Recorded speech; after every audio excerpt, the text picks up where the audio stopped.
disturb her. I had turned my phone off, so I think I need it. But maybe I just forgot. I might have just forgot to turn my phone off. But then you can be clean. So, Ready for him? yeah. It's not a bad thing. Could be a good thing. Could be. We don't kill each other. You got your, are you good now? I'm on. I was on with my e-passbook, so she said it might blitz out in the middle and make me put in a new one. So we'll see If I how it see goes. smoke, pull up.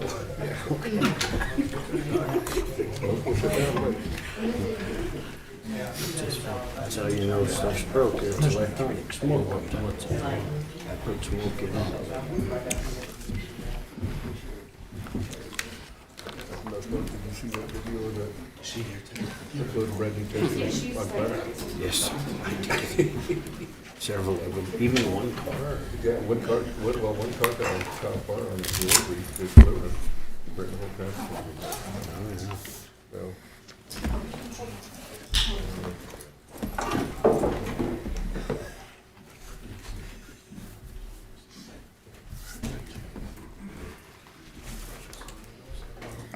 All right, are we ready?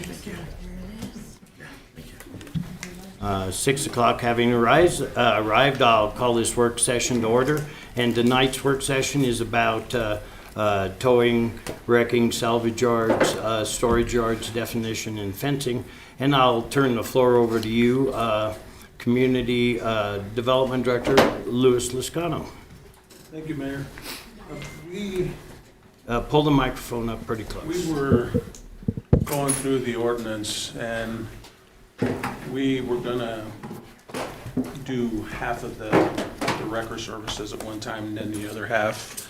So when we went to planning and zoning, we weren't there till midnight, basically, with these special use permits. In our ordinance, it calls for a special use permit for wrecking salvage yards. And this hasn't been enforced as long as I can remember. And we were taking it to follow our ordinance as far as a special use permit for wrecking, salvage, and towing yards. But when the letters went out, we had a couple individuals from local companies that come in, and they did have concerns with our definitions in our ordinance. So I went through and I broke each word down that we had in our ordinance for junk salvage or wrecking yard. The way the ordinance is, it says junk salvage or wrecking yard completely enclosed by an opaque fence. So I broke down junk. So junk means that things are considered to be useless, worthless, or of low quality, old or discarded articles that are considered useless or of little value. So that may fit in there somewhat. Then I went to the salvage part and breaking that down. And the salvage part was the act of saving goods from damage or destruction, especially from a ship that has been sunk. So that nowhere fits what our ordinance is referring to. And then we went to the wrecking yard part of it. A scrap yard is a recycling center that buys and sells scrap metal. So does that fit? Not really. And what our intent is to clean up that section. The part that has really come back to haunt us a little bit is we've had this ordinance in place since when our municipal code was adopted in 1989, and nothing has been really enforced. They tried it a few years back. We did have a local gentleman that placed cedar fencing around his lot. Well, then he got to looking, and he was the only one that did that. So is it really necessary for us to have the OPEG in our ordinance as long as it's kept in their confines of their fence. That was one of the questions that has been brought up. Me personally, I think with the opaque fence, you look at our city impound yard, it had the slats going through their fence. Half of them are missing. There's another one on Bonanza Street that half of his slats are missing out of the fence. We had one of the local tow companies that tried the slats in his fence, and he had to replace the fence after it was blown down. So it's kind of like a catch-22, and I've asked for our planning and zoning and our Board of Adjustments to be here, along with members of our community that run these type of businesses, to kind of voice their concerns on which way do we want to go. I know that in order to get on a rotation list, and some of the tow companies can correct me if I'm wrong, is there's a letter that's given from my office that says, yes, they are in the industrial area. And that's basically all they're concerned about, as long as it's not in the residential area. I did make a phone call and talk to them when this first came about, and they're really not concerned about what our ordinance reads. The only thing they're concerned about is they're not in a residential area. So it wasn't quite the help that I was looking for on what their requirements are. So we went through, and I've worked with legal on adding a few definitions to the ordinance, and I wanted to bring that to the council. And with the help of our businesses, our towing companies, see what other concerns they would have, and then take it to the planning and zoning, take it to the Board of Adjustments, and then bring the final product to the council for their approval. And any changes that were made that we discussed amongst staff and the attorney are the ones that are highlighted in yellow. And, you know, one of the questions that's brought up is 8-foot fence. Do we really need an 8-foot fence? I think fencing around the property, whether it's 6 foot or 8 foot, if somebody wants to get in there bad enough, they're going to get in there. Our city impound is a prime example of them cutting through the fence and getting in the yard. So whether it's 6 foot, 8 foot, 10 foot, if there's something in there that they want, they're going to get in there and get it.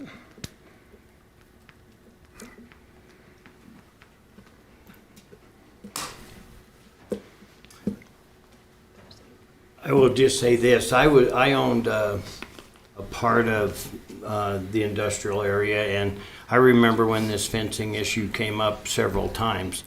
And the thing that I never understood was, at that time, we wanted 8-foot fences, but we weren't allowed. And we wanted them really bad until we found out that they were almost exactly double the price of a 6-foot fence. A 6-foot fence, an 8-foot fence, you're right, and it'll keep the honest people out and so forth.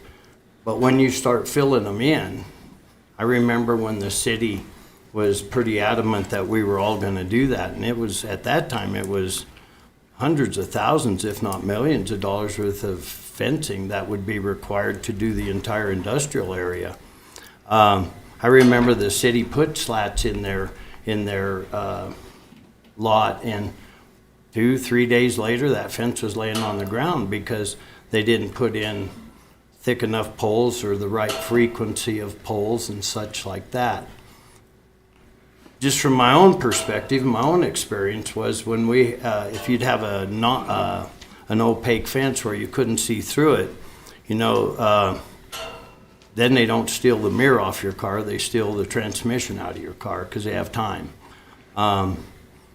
The other thing is when the snow blows like it does here, your whole lot becomes full with a solid fence. And so those are some of the arguments that I've had and heard over the years. So I just wonder how you would address those. Benita? When Lou, Sonia, and I were going over these ordinances, and we actually did an analysis and comparison with other municipalities. We looked at Laramie, we looked at Cheyenne, Casper, Gillette, Evanston, Rock Springs, Green River, and we looked at their junkyard ordinances. We looked at the language, any requirements for fences. And what we did find was it was kind of all across the board. Casper doesn't require fences at all, but most of the other municipalities that did require fences, it was 8 feet and it was opaque. I was actually in Laramie the other day, and I just took a look at, as you drive over that bridge, and some of the fences are slatted, some of them aren't. And in terms of their enforcement, that I can't speak for, but it didn't look to be as something that was enforced. So there is the reality of there's cost, there is the feasibility of keeping something like that up. And in looking at these ordinances, it really, and as Lou and legal was discussing this, it really comes down to the big issue was really the opaque part of the fence in regard to the fencing part. The height seemed to be reasonable, especially in light of what it was intended to do, to keep people out, keep these things in. I mean, yes, maybe it's more of a deterrent than anything, but more of a deterrent is better than less of a deterrent.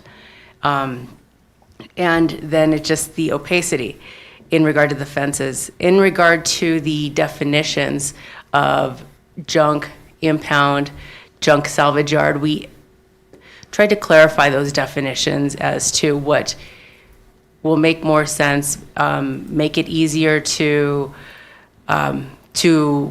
enforce the ordinance, as well as provide clarification for those business owners on what those mean, and leave the interpretation out of it and have a pretty defined parameters on what each of those elements are. Thank you.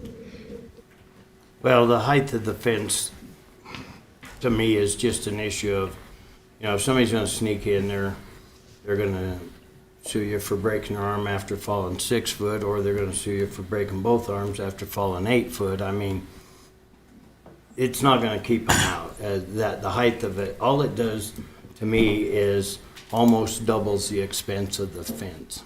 And that's a hard, cold fact. So the height of it, as far as I'm concerned, what maybe an option would be something Councilman Weisenberg and I talked about, and that is, in some of those areas, let it be optional, 6 or 8, whatever that landowner wants. Minimum of 6 to 8, you could go that route. And then I think if I'm not mistaken, it already says something about a strand on top, right, anyways? It does.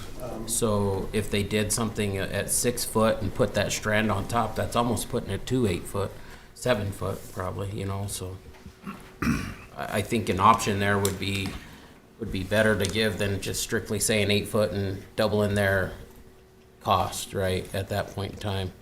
What does it actually say in there for anything on there about what's required for the fence? Well, and it refers you back to the residential section as far as that 1940, I believe it is.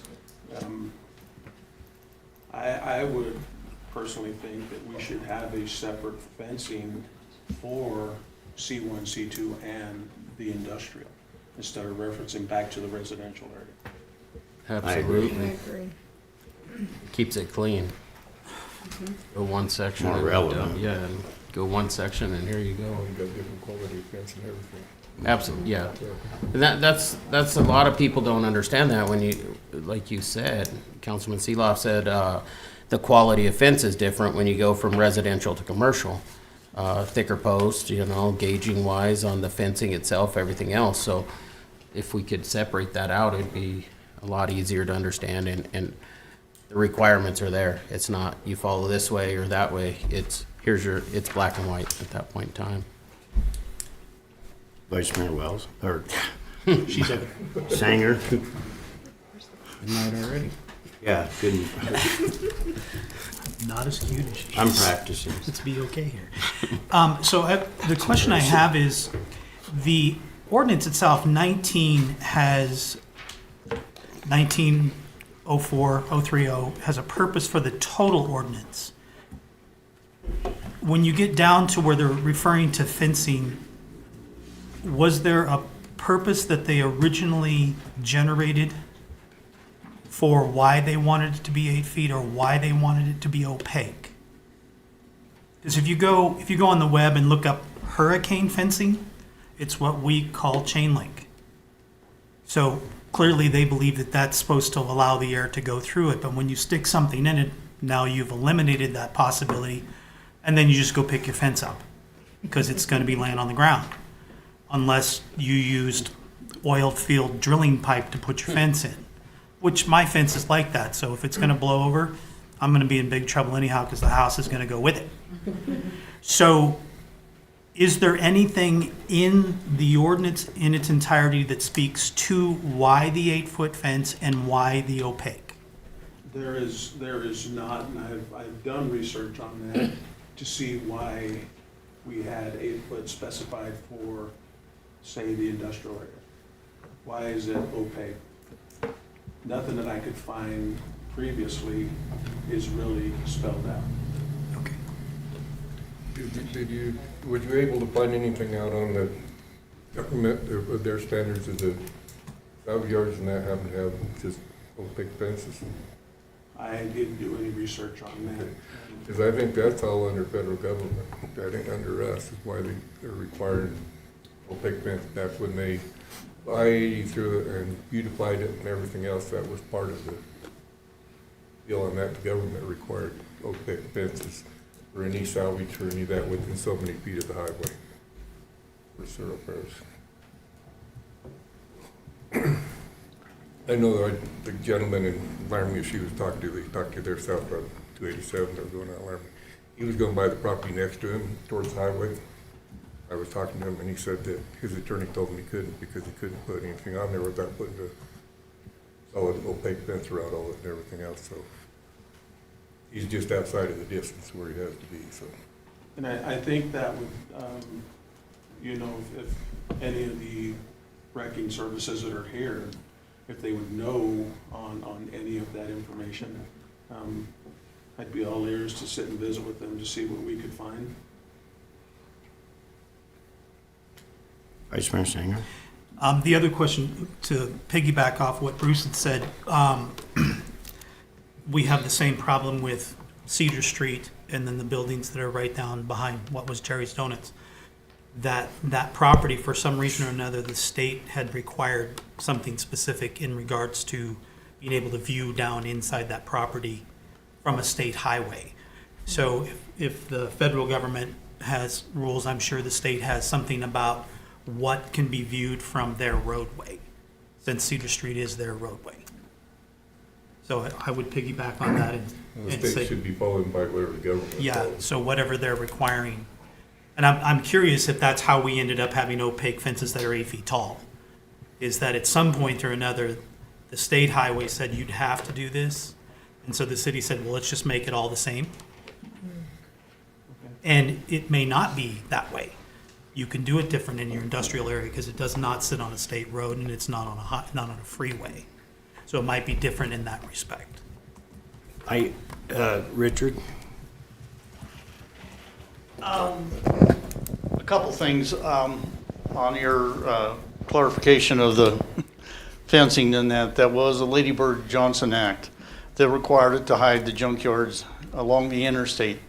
They had that in the signage. The fencing has been removed from that ordinance or federal law. Now it's just highway signage is the only thing left in that. And as far as the 8-foot fence, if I remember right, back many years ago, they put in 8-foot fence because the standard was 6 foot on your chain link. But once I added the 2-foot piece for the barbed wire, I became in violation of the 6-foot ordinance. So that's why they went with the 8-foot, if I remember correctly. I hope that answers some of your questions. Yeah, well, and thank you. And just to point out, Richard's been on planning and zoning, part of our city for, well, long time. I was gonna say something funnier than that, but a long time will fit. And- Range, Lou, 6 to and- 8? Pardon me? Can we put a range, 6 to 8? I think that would be Yeah. sufficient, and I'll tell you, like at the business I had, it had a 6-foot fence, and it did have the, I don't know, what are they, 1 foot that have the 3 strands of barbed wire on top, which would have made us in violation. And then eventually we did build an opaque fence, but that fence also had 4x6 posts and 3 2x6 running, you know what I mean? It was a different kind of fence, but ours would have been in violation. Councilman Weisenberg? I think if we're gonna do the 6 to 8, I believe we need to mandate that it's at minimum a 6-foot chain link, not, because as if we don't do it as such, and then you, in an industrial area, you could have that strand on top, right? And if they put that 2-foot strand, it makes it 6 foot, and they got a 4-foot chain link. So I think it needs to be mandated in that ordinance if we're gonna go that route, 6-foot minimum chain link. So, What if they were to put a wood fence? that's the same. You could go 6 As foot, long as it's 6 feet. as long Start as it's at 6 A foot, minimum right? of Minimum 6 So 6 they can foot, go right? to 8 feet. But They the- decide to put yeah, it it on has to top. be minimum on the primary Or fence, the I guess. Primary fence. Primary I fence. get what you're saying. Yeah. Are we able to put wood fences in the industrial edition? I think if we're gonna separate them, we can specify, that's where the planning and zoning and board of adjustments would come in. Because like I say, the way it's written now, it refers you back to the residential area, which it's completely different than, you know, you can only have 4 foot in the front, and then 25 foot back, you can go to 6 foot. And it's just not clear with the residential and the commercial or industrial. Councilman Weisenberg? I think they do have some that in the industrial that has wood fences, right? And that's opaque at the same time. It don't mean you have to put the slats in, it's just blinding, right? Is how that is supposed to be. There might be other versions down the yeah. road that are better than. Absolutely. But we do have to define what the fencing material can be, so it isn't a bunch of trunk lids, Yeah. you know, type of thing. Well, Colorado actually went in and fenced all of their salvage yards with steel fence, just like a metal building, colored metal, and which are, some of them are Well, 10 feet tall. and that's another thing, a metal fence like that would be suitable for that. I just don't want to make it mandatory. No, I just know what fences cost. yep. And And I think if we work with the businesses that we do have in the industrial area, and if we have guidelines, and we're not saying, here's what you're gonna have, and that's what's written in our ordinance, I think we could get a lot more done, working with them, and bring their ideas to community development, and, you know, we'll know what's acceptable and what's not. You know, just like you said, you know, trunk lids, yeah, we know that's not acceptable, but if we're talking about metal panel fences, then we get back to it's gonna have to be built different. Because if we're with the opaque fence now, and we're worried about that blowing over, then the metal's gonna be worse. Now we got flying objects.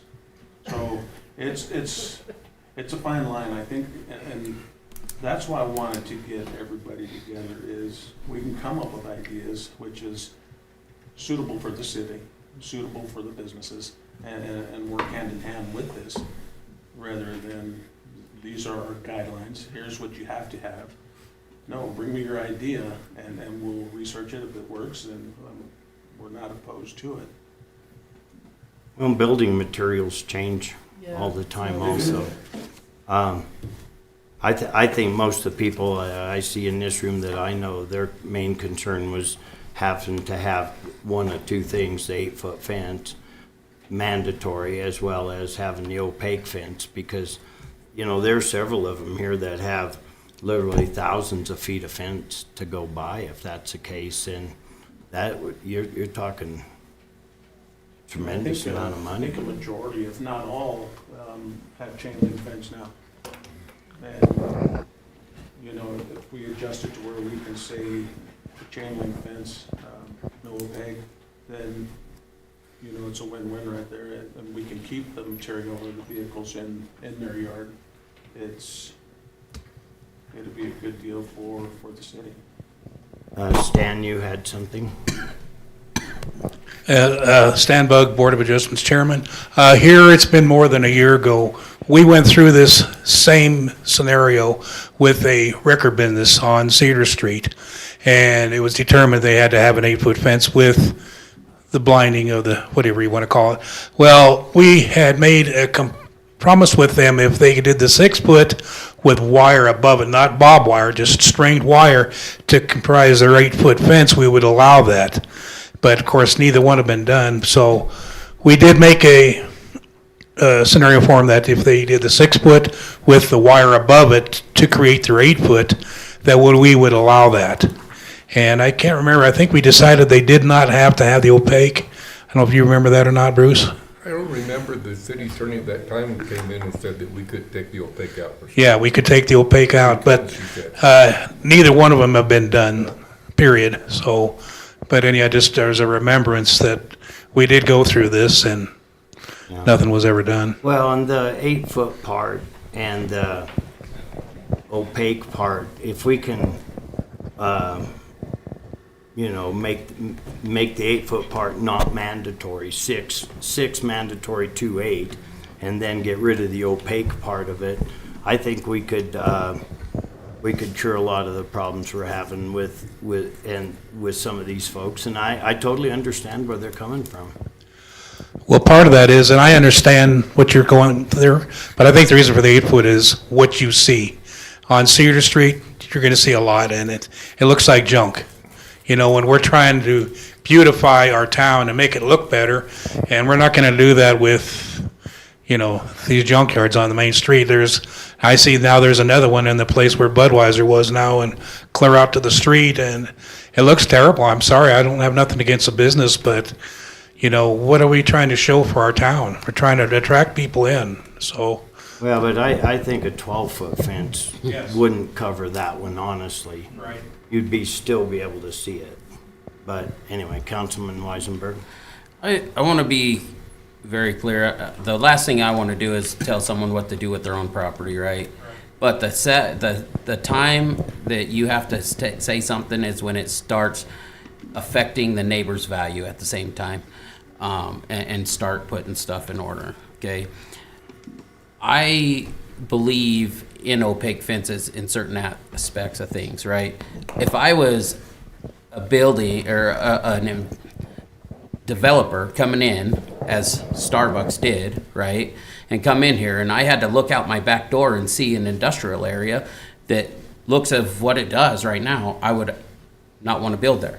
I mean, that's just my personal feeling, and that's not just my feeling of just what they might have said, but how many other developers could come here and see that same scenario? And so maybe as a city, we need to figure out some way of separating that with some kind of opaque fence ourselves, if we can. I know it's expensive to do, but it would solve some of this issue with the visual signs that we see.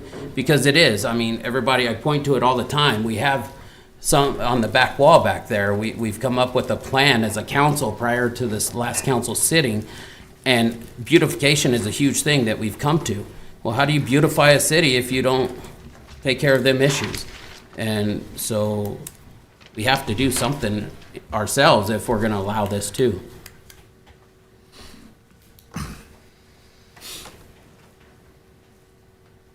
Yes, sir.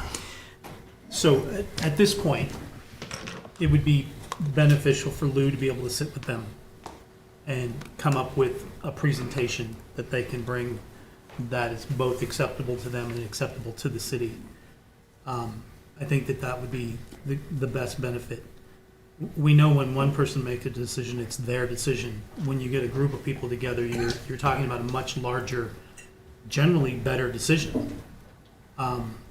That's statistically proven, that it comes out being better when you have more people talking. So I think that it would be better to let them converse with Lou and come up with a plan that he can present to us and that we can say, okay, we like that. That's a good idea. Yeah, I like that. I realize, we have to take care of the city, but who better to make rules about themselves than themselves? And, we're not talking about, we're talking about people that have a tremendous amount of money invested into their businesses. And so their interest is there too. Councilman Lumen? Also, make sure you do check with federal law, state law. Make sure that they don't have to have an opaque fence so close. What's that line to the highway that they have to have it? Right, and I'll research that tomorrow. I've got it in my notes to take care of. Yeah, we'll make sure that we have everything in order with the businesses and see if we can come up with a plan for the council and something that suits both parties and any future businesses coming into town, whether it's in the C2 area or industrial area. At least we're going to be, I don't believe in making things harder for anybody. If we can come up with a plan and everybody's in agreement with it, then it's a win-win for everybody. Well, and I just want to say, utopia is wonderful. You can dream all you can dream, but we have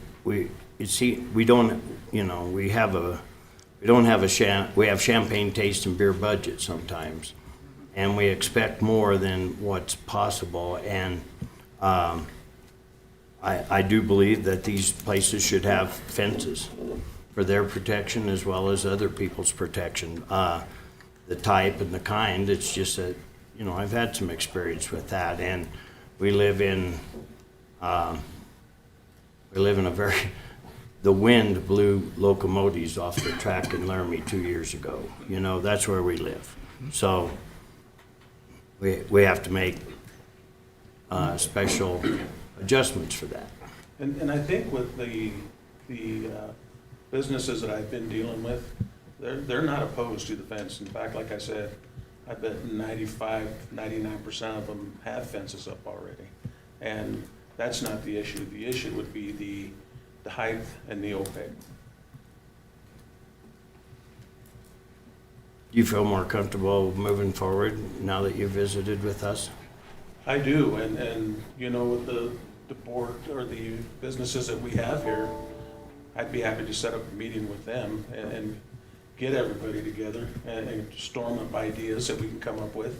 And then we have one plan that would come to the council. The question for the council is, we'll come up with the types of fence, the heights of fence, with the businesses. Now, planning and zoning and the Board of Adjustments will still follow that protocol and then bring it to council, if that's suitable for everybody. Yeah, that's the way it's got to go. Okay. Yeah, that'd be great. Yes, sir. There should be some kind of determination between those businesses, which ones of those businesses need a fence. If you have junk cars that have been laying around in your neighborhood for 3 or 4 months, those places should have fences, or those businesses should have fences. We have the same thing going on up the street as we got going down the street at Cedar. We have businesses that have cars that have been there for months and none of them are in a fence. So if the guy down the street's got to have a fence, the guy up the street needs to have a fence too. If we determine that junk cars or whatever, I think that'll be taken care of during that meeting when the whole thing will be discussed, definitions and such like that. But That's just my take. That is a correct, Lou? big, that is a big thing that needs to be determined. It will be. Because we have lots of places in town that have lots of cars laying around that do not have fences. And this is something that needs to be addressed. If you have cars that, if you're a local car business and you have cars that have been on the street for 3 or 4 months, those places need to have a fence somewhere to put those cars in. They can't just everybody random whatever. Okay, well, we're getting into weeds here. We're getting way past where Yeah, we okay. need to be, because Lou's gonna take it from here and define those things and bring back a package to us. I think Councilman Garner had his hand up first, sorry. Lou, my biggest concern is just gonna be, making sure we avoid changing the rules where it causes the prices to go up, and it sounds like that's what you guys are aiming to do. If we go from the 8 to 6 or 6 to 8, I just don't wanna see these, all of a sudden the cost is through the roof, and whatever route we go, opaque or not, or the type of fencing that's used, so, but it sounds like that's the idea, and I just wanted, that was my only concern about making any of these changes. So, and then I had a question about, do you know how many, roughly how many places are missing the fences right now? Just a rough number. As far as the wrecking businesses, there's, the ones that I checked today had fences up. Yeah. So I did, see if I have my notes with me on that. In fact, I had the secretary call and notify the list that I had given him. And I believe there was 8 of them. Are they supposed to have the fences put up and in place before they start to use the property as, that type, or is it is there a timeline they have to get that established? Just curious. I don't know that section very well. This is what the battle that I'm facing now with staff is. This really wasn't enforced. If I had a tow business, I'd take it to the community development director, say, I need a letter that says I'm in the industrial area. We give them a letter. And that's what's hard for us now, is we send 4 planning and zoning letters out to 4 businesses. And, why are we doing this now? Well, our ordinance has been in effect since 1989, and now we're pushing it. Why wasn't it done before? And that's what we're getting. We're just taking the ball and running with it. And yes, I would say the ones that we contacted today are in the fenced area. So it's the big deal was the height and the opaque. Vice Mayor Singer? So, in conjunction with what Mr. Kennedy was saying, this is, when you get together, remember you're not deciding just for your business. You're deciding for your community. And as much as you want to do what you want to do with your business, you're operating within inside of a community. And however you come to your rules, they're going to affect the whole community. So keep that in mind when you go, really, I just want to put up a pole. That's all I want to have, one pole. As opposed to, I want a solid steel fence, hurricane ready, beautiful, diamond crusted. This is where you start going, okay, what do you want in the end? This is an unusual thing for a council to say, sit down together and come up with the plan that designs your community and where you live. Okay. Anything else? Yes, sir. The only thing I was gonna say is, Lou, you said something about there was the push now, right? to make this right and follow the ordinances. And I'll be honest with all you out there right now. I'm pushing myself to make this right. Everybody, there's ordinances in place that should have been followed for years. This council has decided to push. So where that push is coming is from a council to say we want ordinances enforced. Everybody's equal in their businesses. No one is above anybody else. So if you have the blessing, Lou, to say, go talk to your council members, because that's where the push is coming from to make this right. It's all across the board. It's not just a junk and salvage yard. It's not just the weeds in the neighbor's yard. It's coming from the council as a whole for all of our ordinances. So that's all I wanted to say. Anybody else?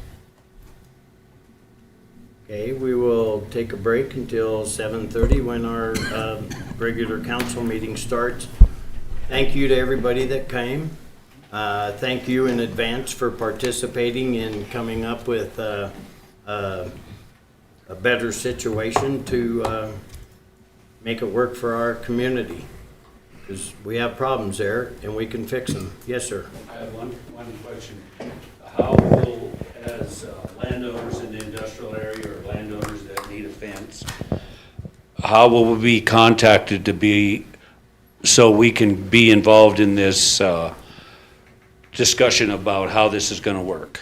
Well, it doesn't, you can go to the courthouse and go, who has property in this area or whatever, and, you know, I'm sure Lou's familiar and will contact everybody. It'll also be probably put on social media, I imagine. I would be happy to work with Lou on that. And so watch that too. And our website. Yeah, Not just especially our social media, also website, our yeah. website for those who aren't on. I'm not saying go to Facebook, stay off Facebook. I'm saying go to our website, and Lou will work with Myra to get it posted so everybody has a chance to come. Probably won't be a one meeting thing, but, you know, the government is run by people that show up, so show up. That's all I gotta say. All right, so we'll take a break until 7:30. Thank you all. Thank you.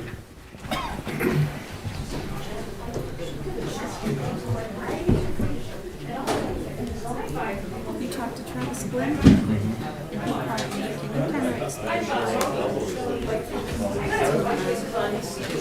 You know where Dad's old place is? Take that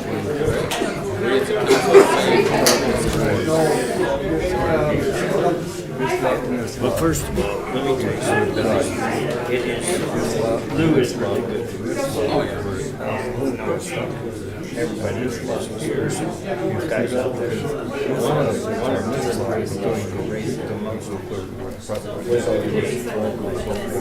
I just got, and the ones that from here back to because of the uncertainty. well, they always use it as their backyard. That's the old street. Backyard is fenced off. Well, they want to buy this house and the garage, and they're gonna sell this house. But he wants to buy this piece of property off and stay with this house. But the way it's set up right now, it goes into this house. Which there's no benefit about the interest there because they can't do anything about it. Well, one reason that's They want to divide it up, and this house here could be sold off. But it could really hurt the house because the only problem they got is the water line stuff. And they said they're willing to give an easement in the deed and everything. They have an easement with the water line and everything well, else. and I gotta tell you, I don't know who he talked to. He said he talked to one them. They started talking $8,000. Yes, that was WLRC. They told them he had to be so to everything on the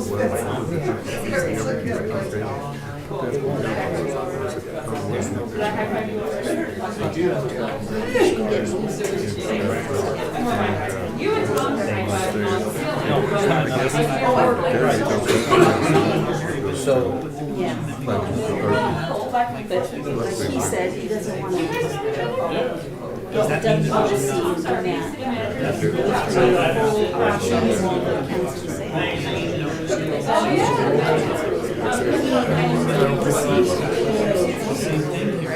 I know we had another one we changed and it came to our board, and we okayed the change here. And I don't know what was there. That's what they're doing. I don't see a problem with the park. He's already got a survey. He's got the all state, all states.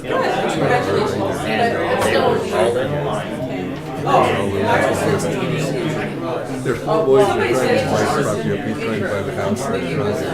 Dad bought the two places. He never came to the How are you? I don't know that I've ever seen you. Yeah, he's kind of back piece there, putting it in the field where he was at the backyard. And stuff. That's why I never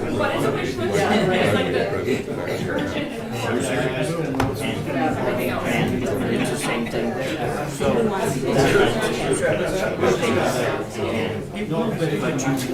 Yeah, it's like I say, it's the house fits here, it's back.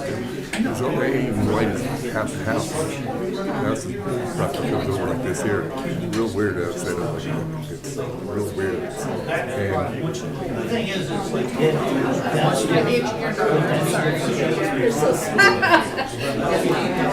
okay, I got to sit down and talk to somebody.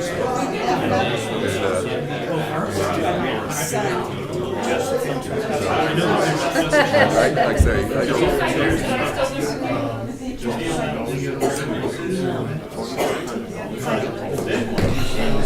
But they, it's a Coordinating. We have time. But it's ironic, they just got appointed on my presentations now. So, since 2023, I mean like 2 weeks ago, really. I don't have to stare at it. Did I see there was there wasn't another one for this board, right? For Board of Adjustments? No. Oh, for this board? Well, one expires, right? This is not advertised. But my initial application was advertised like a few weeks ago. That was a little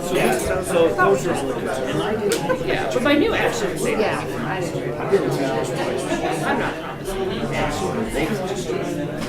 I wish they would all just turn over like April 1st. Like all Yeah, that would make forms. sense. Because we have to be a lot of work. They got tired of fighting. Yes. Forgiveness, not permission. I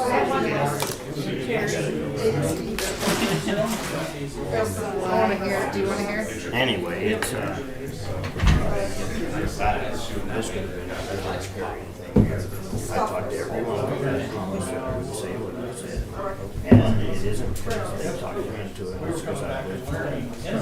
And, yeah, it's just like my house. Went all the way around my backyard. You stand in my patio and look at everybody's windows. You get what I mean? Yes. It's like a fishbowl, so I need to come up closer. I mean, they're not on here. I ain't and if I was, that's their people. But what happens Yeah, it starts to get slow. if I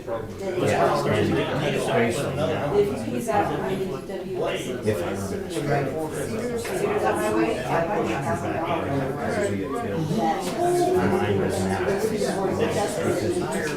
too big to hold. Right, if you build oases. How's Rawlins works out in our country? I was gonna build a big circle that uses to me as When they were huge. because a lot of I mean, they were still that's there. where you can have And what they've done is they're repowering the green very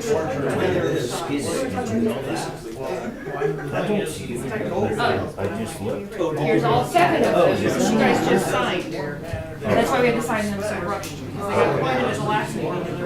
And they're all joint powers. Tina's gonna have yes. So, yes, so, if I'm given, these 2 cards.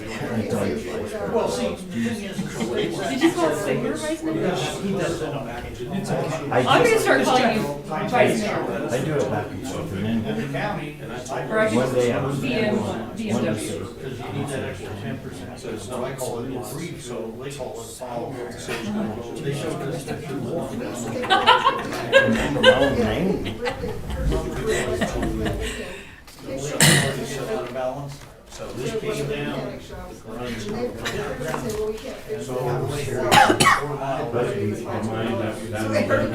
Yeah. Oh, I'm not great at it. Especially it's just like that rhythm you're talking about. And all the other counties, the work besides the parts of Which I appreciate that. I've noticed that. And my big concern And is you look at, what's they going decided on that one, behind yes, we'll just some of continue those to make it more. Well, It's off the meeting. Then it's on the board. It's, the road. it's on the meeting.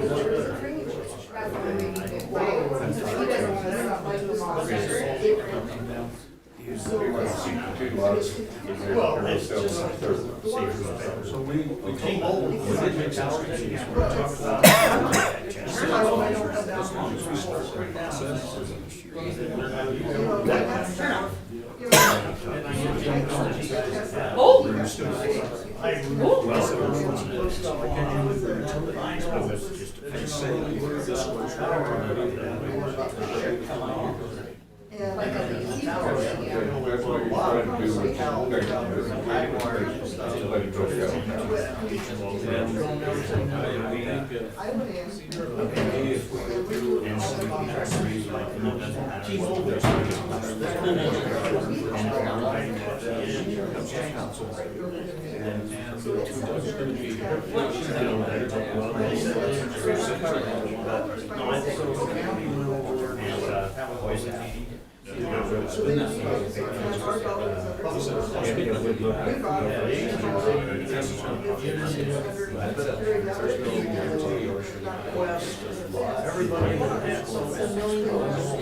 Okay. council, then you guys should Yeah, have. this is, that's I fine. voted against You you. can't see it. It's clean, it's Board, I know what fenced, his numbers was. Yeah, The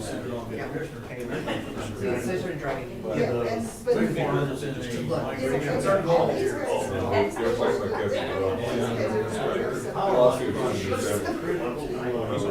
Wow, once I get in the house. It's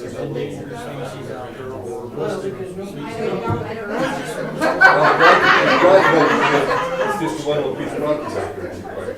Yeah, it's what, the 21st century. And my surveyor, when I talked to him, Nope, that is, Walmart. is, that's what.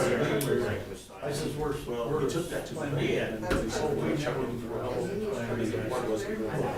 I licensed now, and all the process. But like I said, it makes sense to me is, rather than starting the process, you want the banks to start the process. So he's got to keep it. They would approve it then. That's why he's got obstacles. Did they? That's supposed to be I just think that, you know, that's all the things that people don't understand.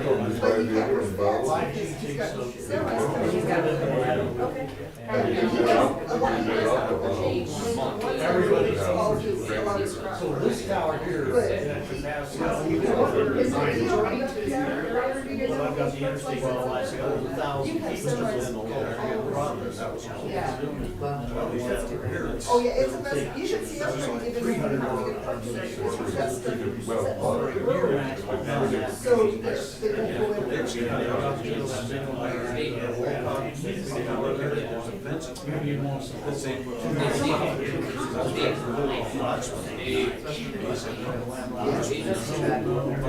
well, yeah, and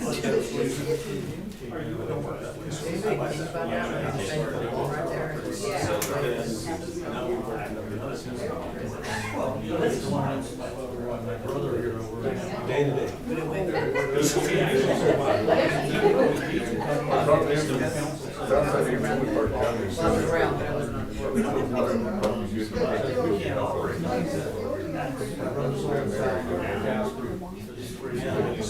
What's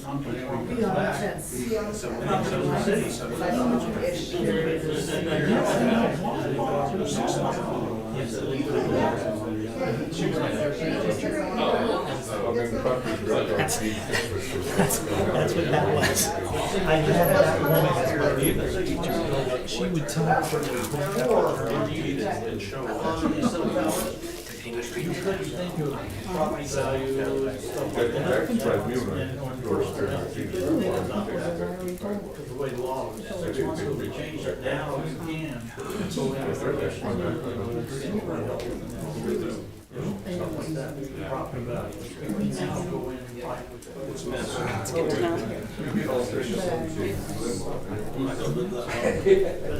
You 6 months ago, they worked on the law.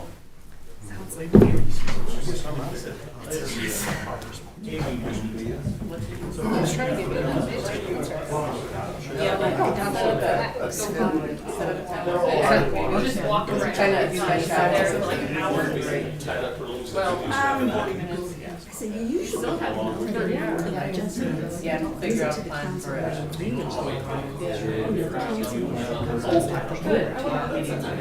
But because they will look at all the non-conforming issues in that report. So usually the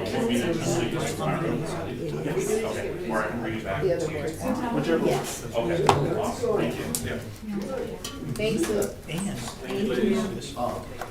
turn the I didn't even notice. I looked at the whole agenda. I didn't even Didn't see that? see that. Okay, now let's see if this works. Is this TV? You know how that goes. As soon as I say that.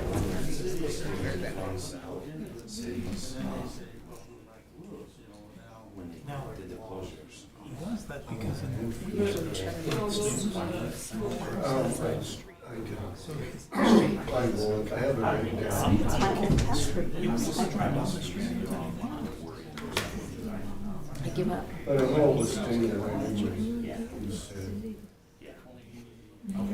I just figured I'd ask.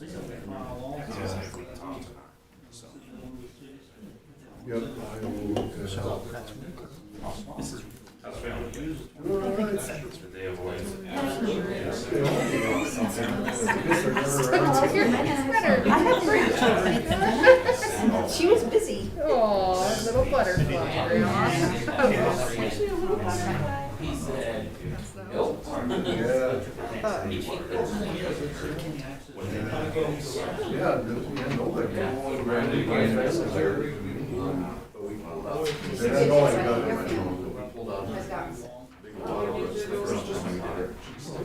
Your little one. That area is, those big trees over there. There are roots that grow in, the clay pipes. And you also have those houses that over the service into the town. Sit down with my children, but I don't look into the All we can do is just go out there when they come home, until that line gets replaced.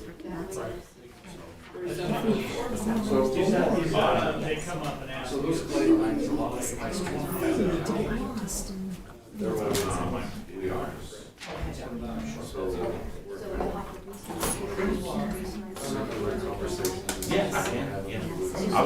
I emailed you too. Like 30 minutes ago, I noticed something. Just something that was. We'll talk about Yep. it later. Yeah, we'll need to restart this. They're asking. Which doesn't make sense, and I know he put it off until the budget. Maybe this restart's gonna fix what I missed. Sorry.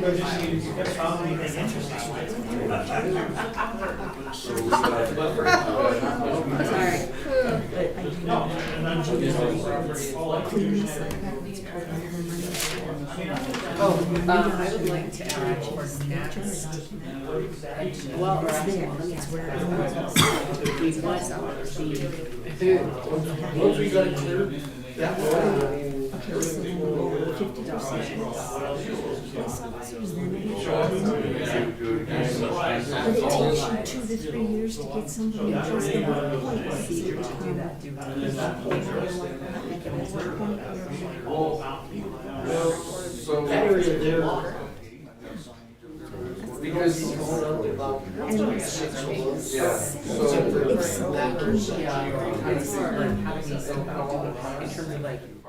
pressure is that we make compared to to save this person's life, do I not? You know, those life and death decisions, do I pay more less? That's crazy. Why isn't the sheriff doing it? But yeah, it's just one of those. That's my, it's the whole county, and we're the only ones 20% where it should be In bags. the sheriff should Yeah, they delegate on their service line. Did they?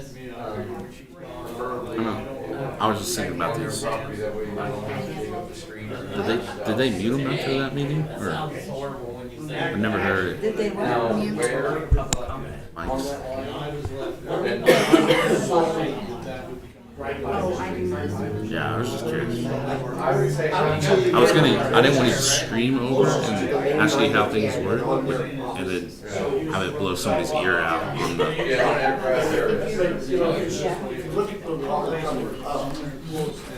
you might. Oh, you guys go ahead. I'll come back and ask you. I got a question about pumps. Yeah, on housing. Because you're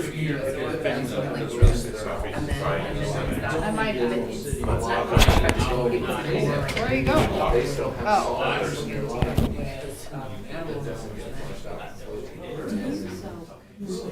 That's where.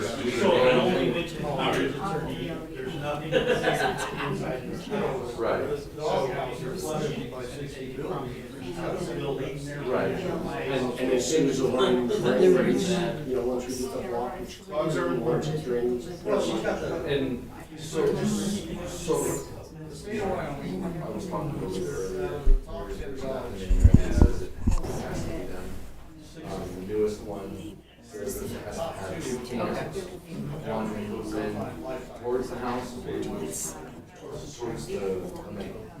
So obviously, we would want it closer, like you said, closer to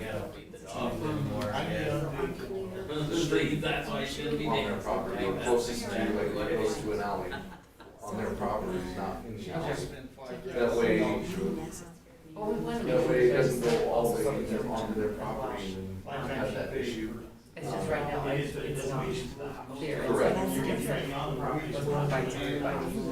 And then when you have 2, so in the code, you have to have 2 cleanouts. That's in the code, that you replace a sewer line, you have to have 2 cleanouts. Push you to go. Yeah, So it wouldn't be that something that says all the restrictions should have, it has, the 2 cleanouts, right, so like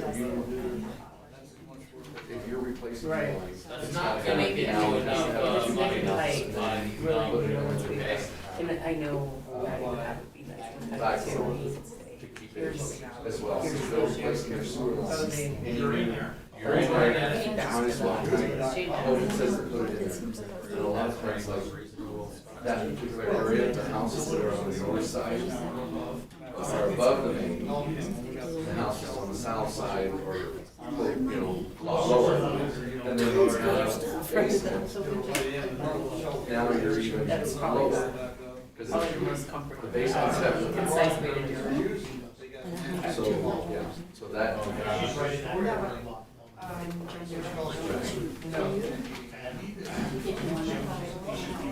But I usually go to board docs. I'll just do it. It does not look.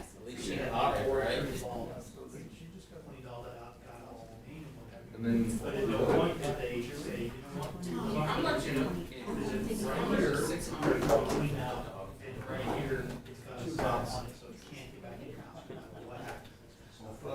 So we have the backflow water somewhere after 2 cleanouts. If they had to flush something going towards the house, and if they flush it going towards the main line, that flag will go open and it'll flow, push, or something. And then it backs up, it'll close, and not allow it going. Well, then I think we'll be about an issue.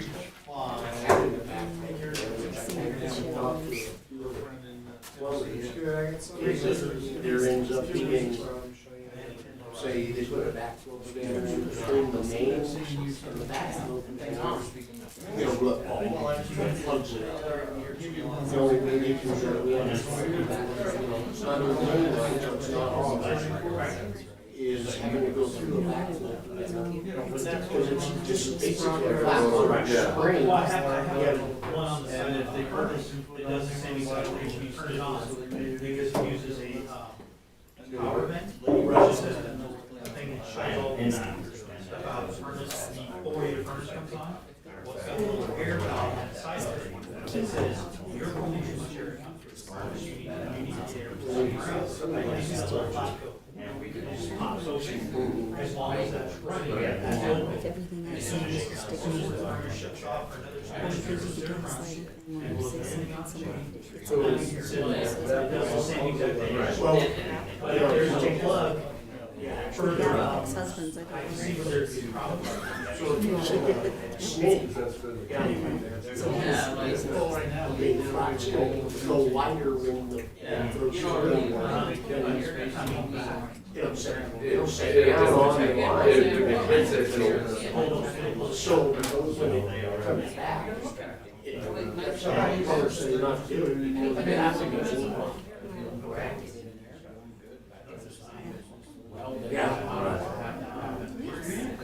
Like the question is, Do you wanna have that issue, or would you rather have sewer trains?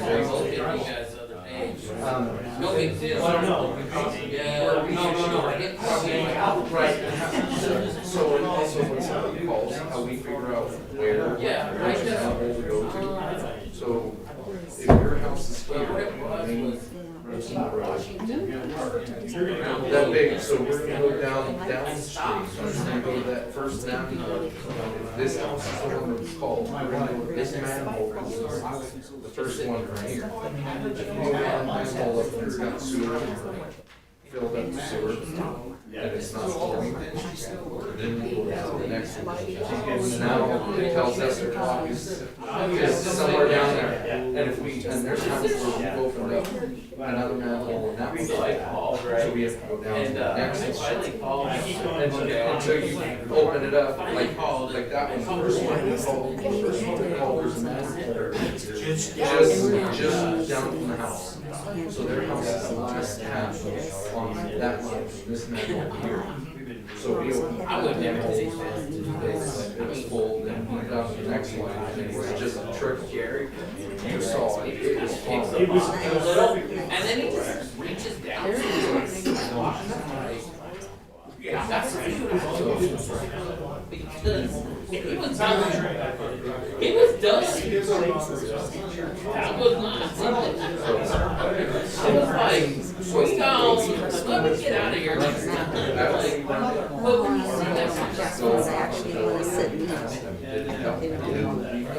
what is it? And on there it says, I was in trouble with it. And it's and all this stuff in there. Yeah. We have people They who use complain, it. they don't like this, then we have. It's a terrible I'm sure that's what it was. Yeah, that's. I didn't see nothing when I went by. This was earlier in the day.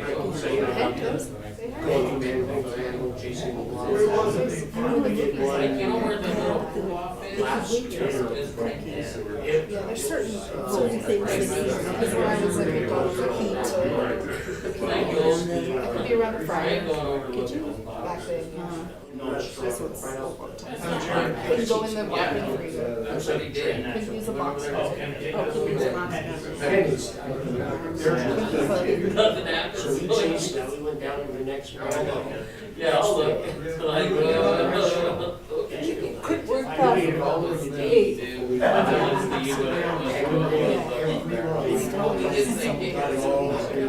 There was, Good to come out of here, know. it was back all the way up tomorrow. I tried their, And we went now let's talk about the daily crosses over, pennies, That's what I and there was one time that we followed it all the way from home. And as soon as we opened up that one manhole, it just started flowing. We didn't have to run it. But like I said, once it gets that pressure unlodges, whatever it was, it's off and running.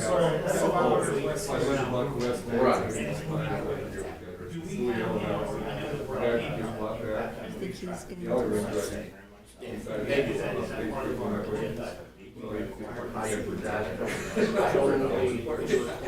It's never good when you want to hear.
All the way to the center. And it's not like it would cost us.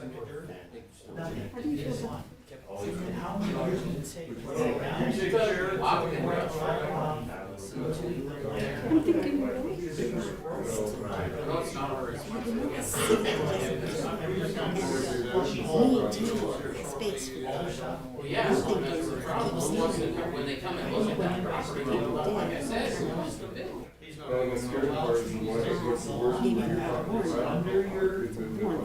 I know, that's what I said.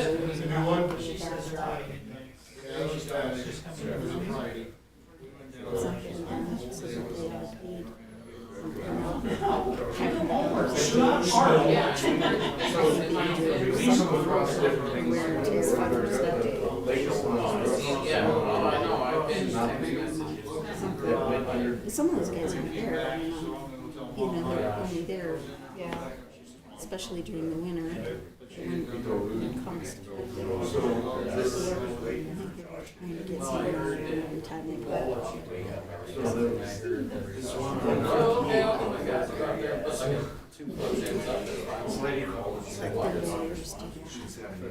Like that's the reason why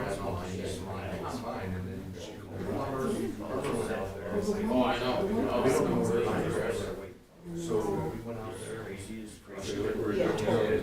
So they just parked there. I couldn't understand why they just parked there. So then they saw he didn't get in trouble. So one time It's on the city side, it's not on yours, it's on the city side. Rather than was kind of the difference. But in some ways it does the restaurants and houses intact. Don't have an issue in an area and all of a sudden. Yes. We'll know, we'll set up camera, well, this one. This lady's super good. So we camera. Yeah. So this camera, so the camera, we don't, unless we have to. The lens itself, But they do 1,000 years. 20,000 just for the lens. Yeah, and they drop out. Oh, really? They used to do that. I'm lowering it down there and the strap broke and I'm like, I just see, you know, Die Hard when he falls off the building in slow motion. That's how the camera was. So we ran it and we're like, okay, there's no connection. We didn't get that From this house to Mountain and it's about 50 feet. That's the closest line. when you get into There's no way. The local. She doesn't connect to High Street, because High Street is super wide. So the only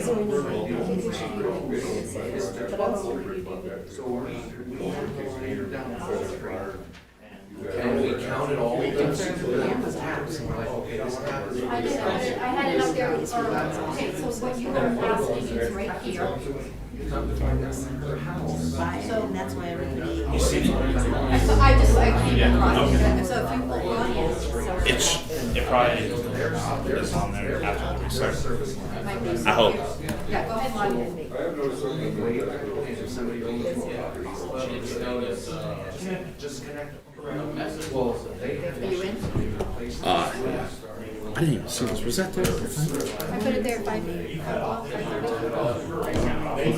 Okay, so if you. Yeah, listen to us. Go to the triangle on the bottom, Yeah. and it should be one of your options. Okay. Because it was still that other one, so that's why I was. And so Oh, that there one it is. right there. Yeah, okay. Yeah, we use this one, so Yeah. I was like, I didn't see it. I was like, I'll send this just in case. Yeah, no, It just has a spot. yeah. So open that up, see if you have to restart it. No, because it should say E.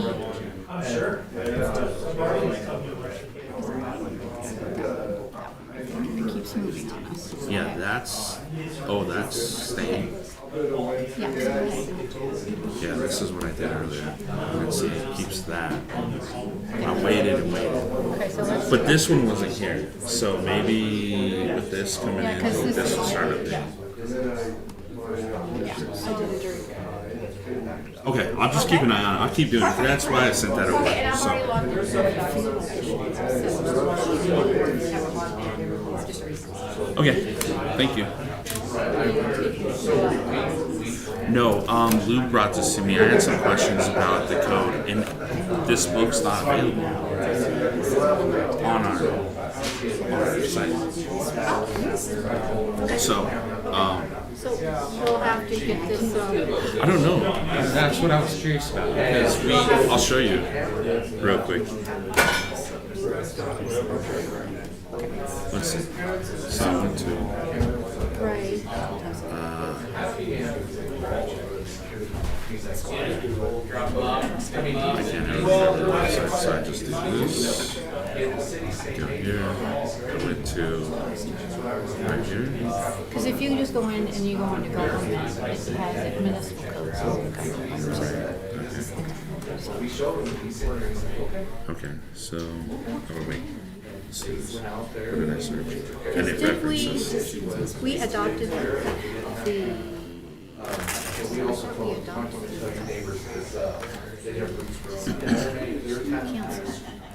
Yeah, so, but what I was gonna show you is, what is this called, IPC?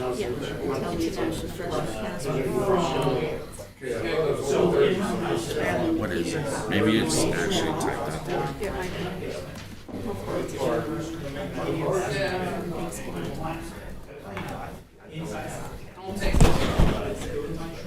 Our issue will be Maybe it's not that one. timeline because if we do it that fast, we'll have to. No, I was on 13. That's a risk.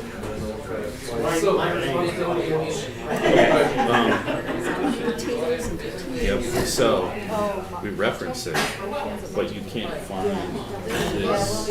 I don't know if you have that. I was just curious because I couldn't find it.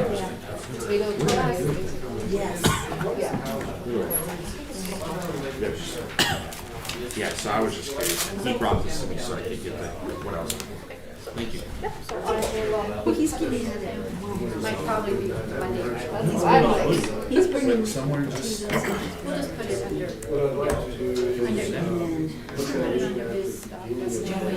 We'll figure out. Yeah, it's this week since I think it's on.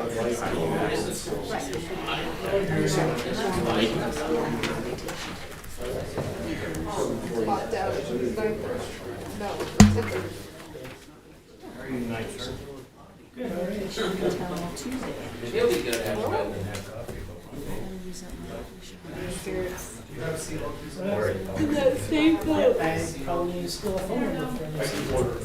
Well, I am too, but I'm gonna take some Christmas too.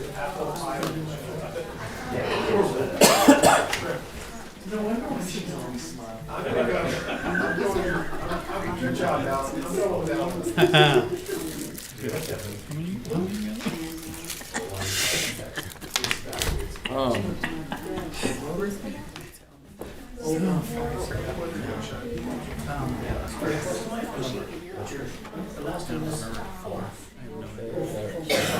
I realized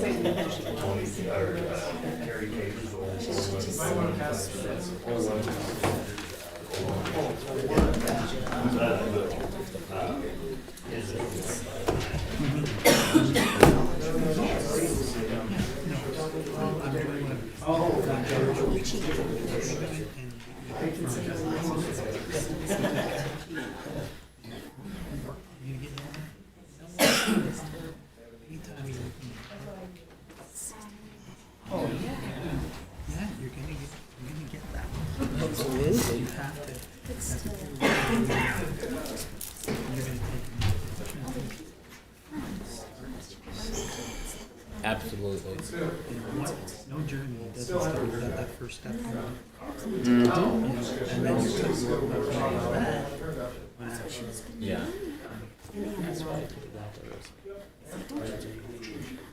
Oh,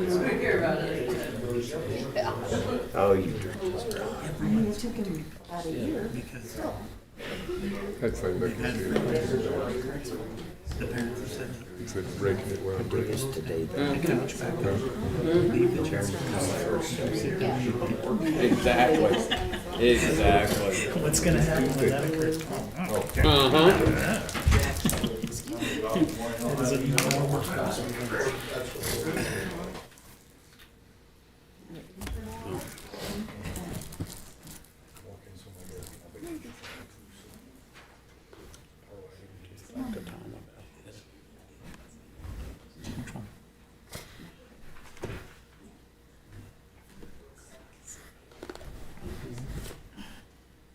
Let me get to it. Yeah, remember what the name of it was. Dang it. Did you join the meeting? Yeah, I did. Hopefully she has it on. I might have to rejoin. Didn't do anything stupid, so. That's why I can't. I had trouble with my computer at home.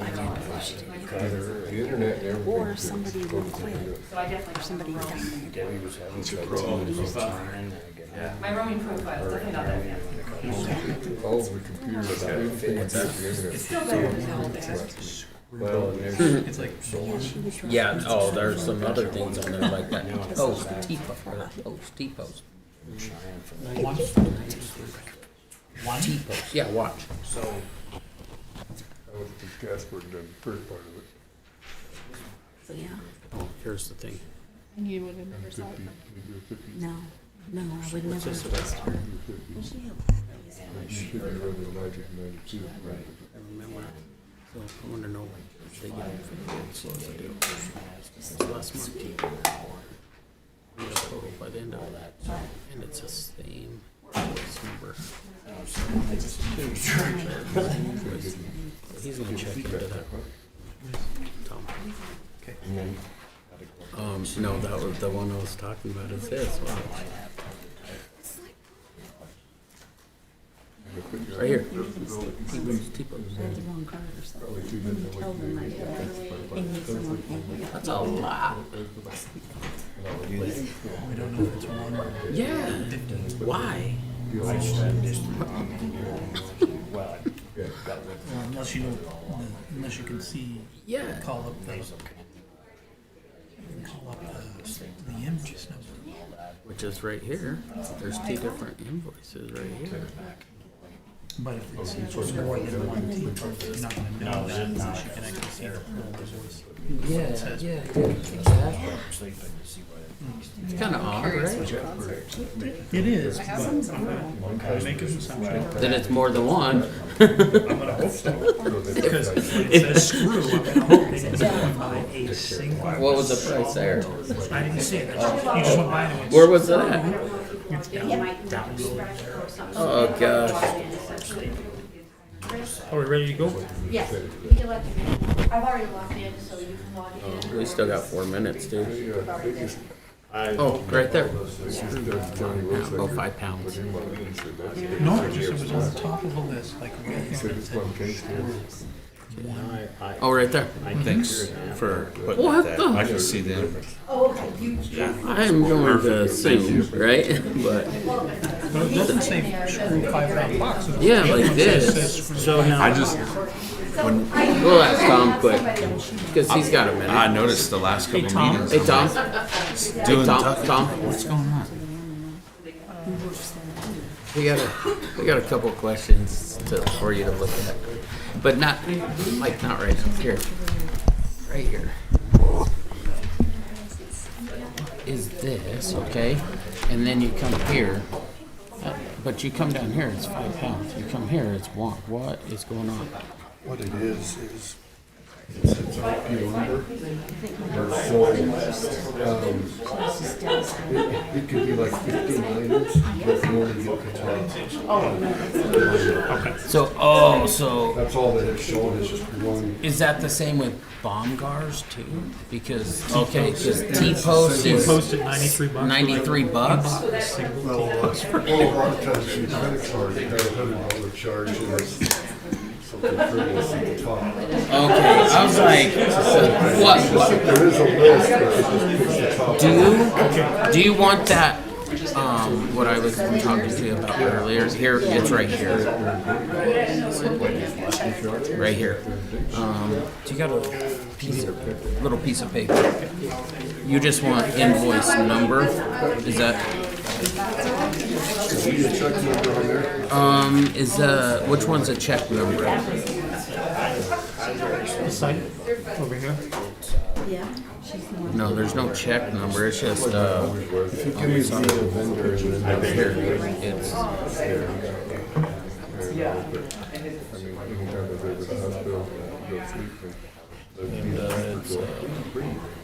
the line item over here is 175, and then, 705, and then the amount is this amount right here. Two, one. Okay, we got a minute to go. You guys gonna be ready? He's just writing it out. And that's a 7, 4, 7, 8, 0. There you go. I will try to be ready. Sorry. Yeah, no worries. You got 45 seconds. Okay. Spend them all in 1 minute. Plenty of time.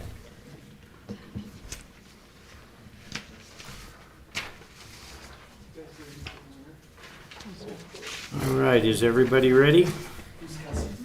Okay, I will call this meeting to order at 7:30, and please join for the Pledge of Allegiance.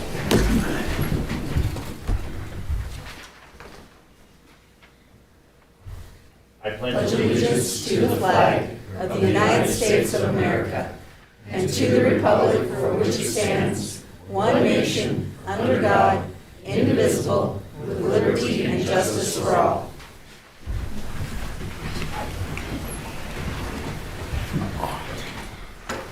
Thank you. Can we have roll call, please? Yes. Mayor Terry Wygum, Here. Vice Mayor Steve Sanger, Here. Councilmember Darrell Gardner, Here. Councilmember Tanya Lumen, Here. Councilmember Bruce Seeloff, Here. Councilmember Jacqueline Wells, Here. Councilmember Chris Weisenberg. Here. Thank you. All right, thank you. Next thing on our agenda is to approve the agenda. Councilman Wells. I move to approve the November 21st, 2023 City Council agenda as presented. Second. There's been a motion made and seconded to approve the November 21st, 2023 City Council agenda as presented. Is there any discussion? Seeing none, please open online voting. Online voting is open.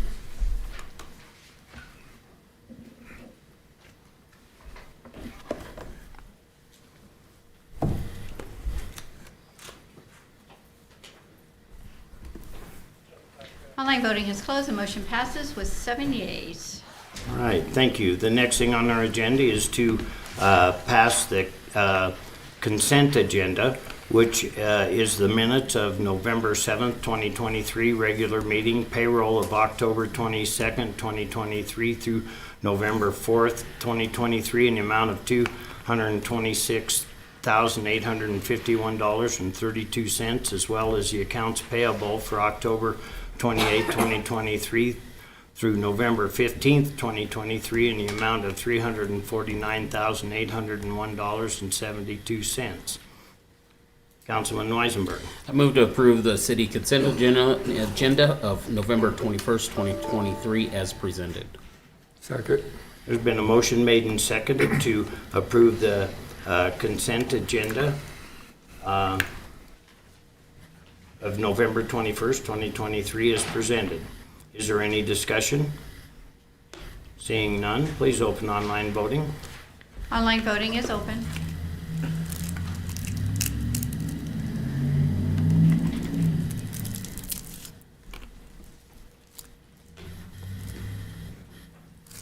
Online voting has closed. The motion passes with 7 yeas. All right, thank you. The next thing on our agenda is citizens' participation. This is a time set aside by resolution number 2C-96. It sets a time limit for public comment of 5 minutes on things that are not on the agenda. And is there anybody here that would like to speak to the council tonight? Please come forward and say your name and sign in if you would, and go from there.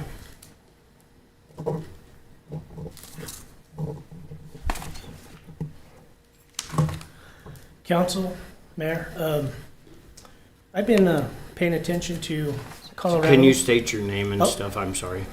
My name's Joe Garcia. Okay, thank you. I live on South Side. Okay. I've been paying attention to Colorado Street, and this summer I've been watching a lady. I'm always going to Walmart almost every day shopping to get something for my mother, but I see a lady this summer, I don't know, a good handful of times coming from Walmart, coming to Southside. And there's a few times where she was in her electric chair driving on the street. And what I noticed is there's not, the ADAs, there are some that are ADA, but there's a few that are not. And there's quite a few streets that are no sidewalk at all. And when I was telling this to one of my siblings, he also told me about an incident that happened in August where another person got hit with a wheelchair on Southside, crossing from Davis over, he was on Davis crossing over to Washington. Now, the person who hit him, they went to jail. So I'm assuming that they're at fault. But what I also noticed on Colorado and Davis, there's no ADA to where he was going. He was going to his sister's house. And there's no ADA on the southeast side of that. So, and then he was at the top of the park, of Bolton Park. And though there's an ADA there, there's no sidewalk at the top of the park. I'm not saying tear out all the lilac trees, but if there could be a public right-of-way setback further away from those lilac trees to where he has a closer, or not just him, but other people who have those handicaps. We're in 2023. We talk about beautifying the city. I have an issue with Chapter 8, and which is also talking about beautifying the city. But I just don't want us to forget the citizens in Rawlins who need those real safety issues of every day. So I'm just coming up here. If you guys happen to have a conversation to get Colorado Street done, and if it gets tore up all the way down, maybe also have a conversation of redoing and also adding ADA with sidewalks in that area. I don't know where that lady that I keep running into, passing. I don't know where she lives. I don't know her circumstances. I think she's new to the area. I have no idea. But the other person, he's lived here, I'm guessing, 55 years. So anyway, I just wanted to make that available to you guys to possibly have that conversation if that street comes up on ADAs.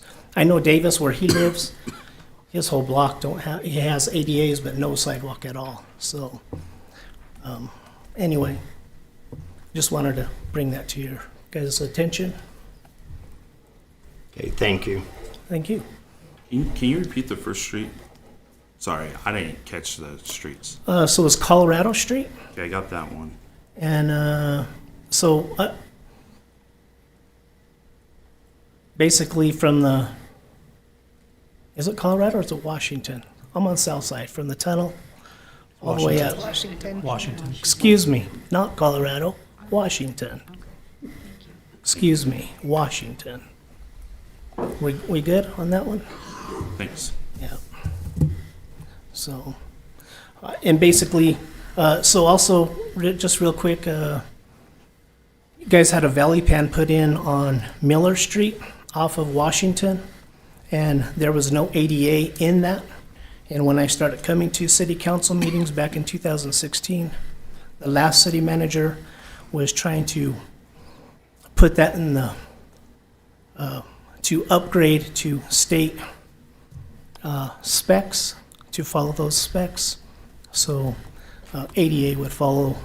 So I guess if you're going to tear up the street, that possibly would fall into those specs of doing ADA. Anyway, thank you for your time. Thank you.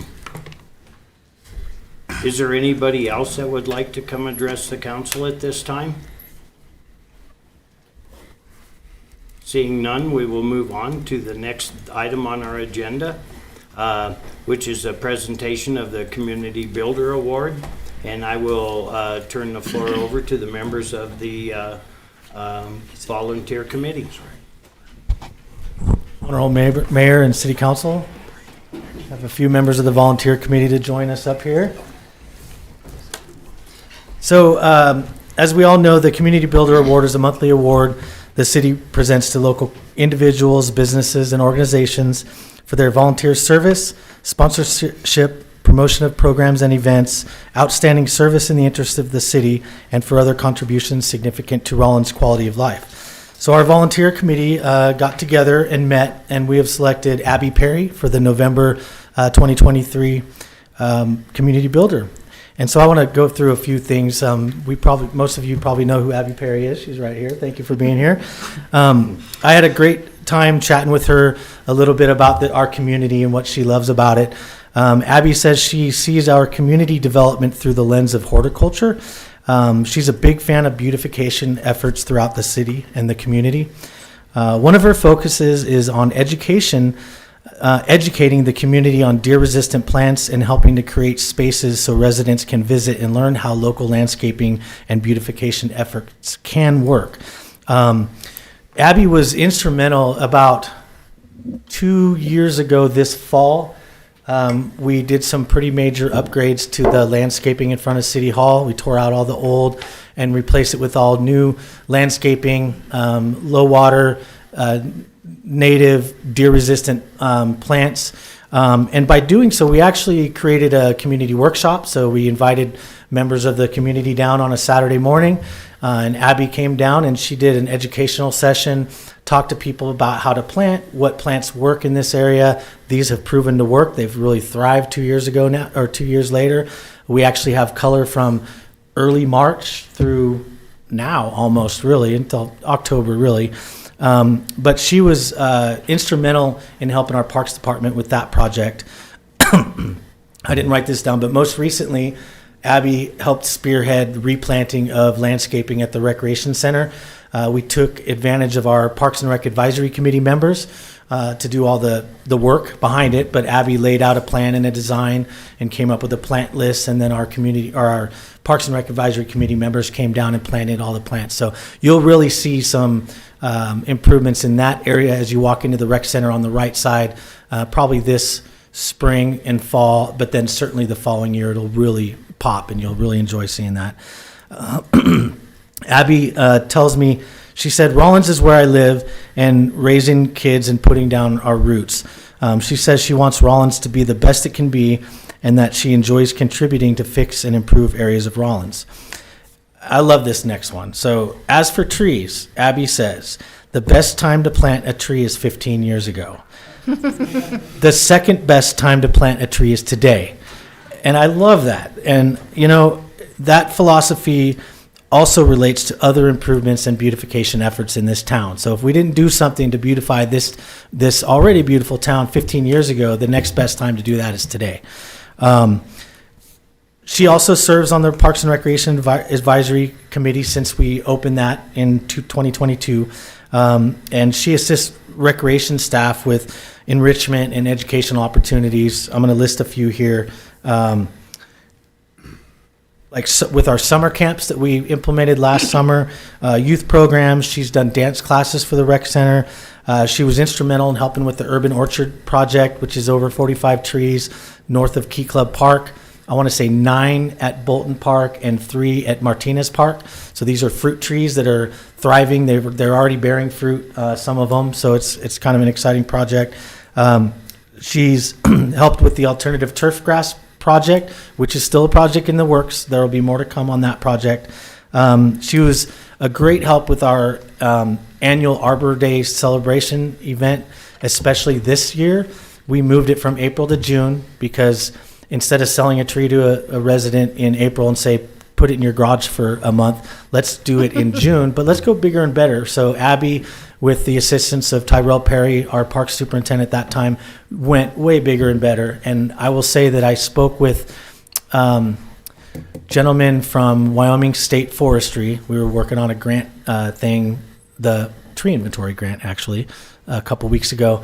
And he said, and I quote, "The Arbor Day event in Rawlins, Wyoming was the best Arbor Day event in the state this year." And so that says a lot about Abby and Tyrell and our parks crews. Part of that was also the building of that geodesic dome, and I don't think Abby's work is done with that. And I think we have a meeting next week to talk about what we can do with that geodesic dome. Also, for the last few years, Abby has hosted lunch and learn classes for our parks department. And these are once a week for like 6 weeks or something, where we get together at the rec center and have lunch, and Abby usually brings a PowerPoint or some sort of a topic of discussion on tree pruning or landscape efforts, deer-resistant planting, things like that, as another educational aspect for our parks crew, and those have been great. We want to continue those. Abby says she wants people to want to live in Rawlins, which is part of what drives her to serve her community. Abby is donating her $100 to the Rawlins Senior Center.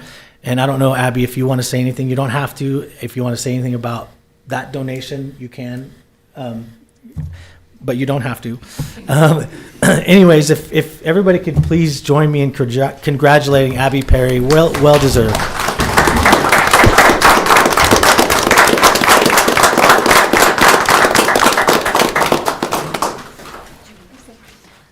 I just want to say thank you for the recognition. It means a lot to me, and I've really enjoyed the partnership opportunities that I've got to do with the city. So thank you. So now we're just going to see if you can stand right here. Okay. And then somebody gets to hold the certificate and the check. Okay, thank you. Okay. Alan. We know you don't have long hair, Alan.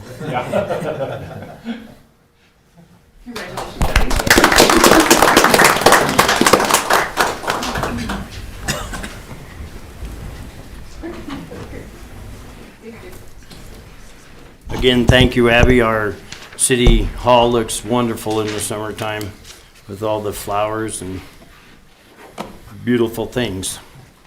All right. So the next thing on our agenda is, I guess we have a Main Street Board resignation. Councilman Weisenberg. I move to accept Jody Smith's resignation from the Rawlins DDA Main Street Board effective immediately and direct community relations to advertise the vacancy. Second. Been a motion made and seconded to accept Jody Smith's resignation from the Rawlins DDA Main Street Board effective immediately and direct community relations to advertise the vacancy. Is there any discussion? Please open online voting. Online voting is open. Online voting is closed. The motion passes with 7 yeas. All right, thank you. The next thing on our agenda is the employee of the third quarter, and I will turn the floor over to you, Tom. Thank you, Honorable Mayor, members of the council. It's with great pleasure that I Introduce to you tonight the employee of the third quarter, Mike O'Brien. Would you come up? We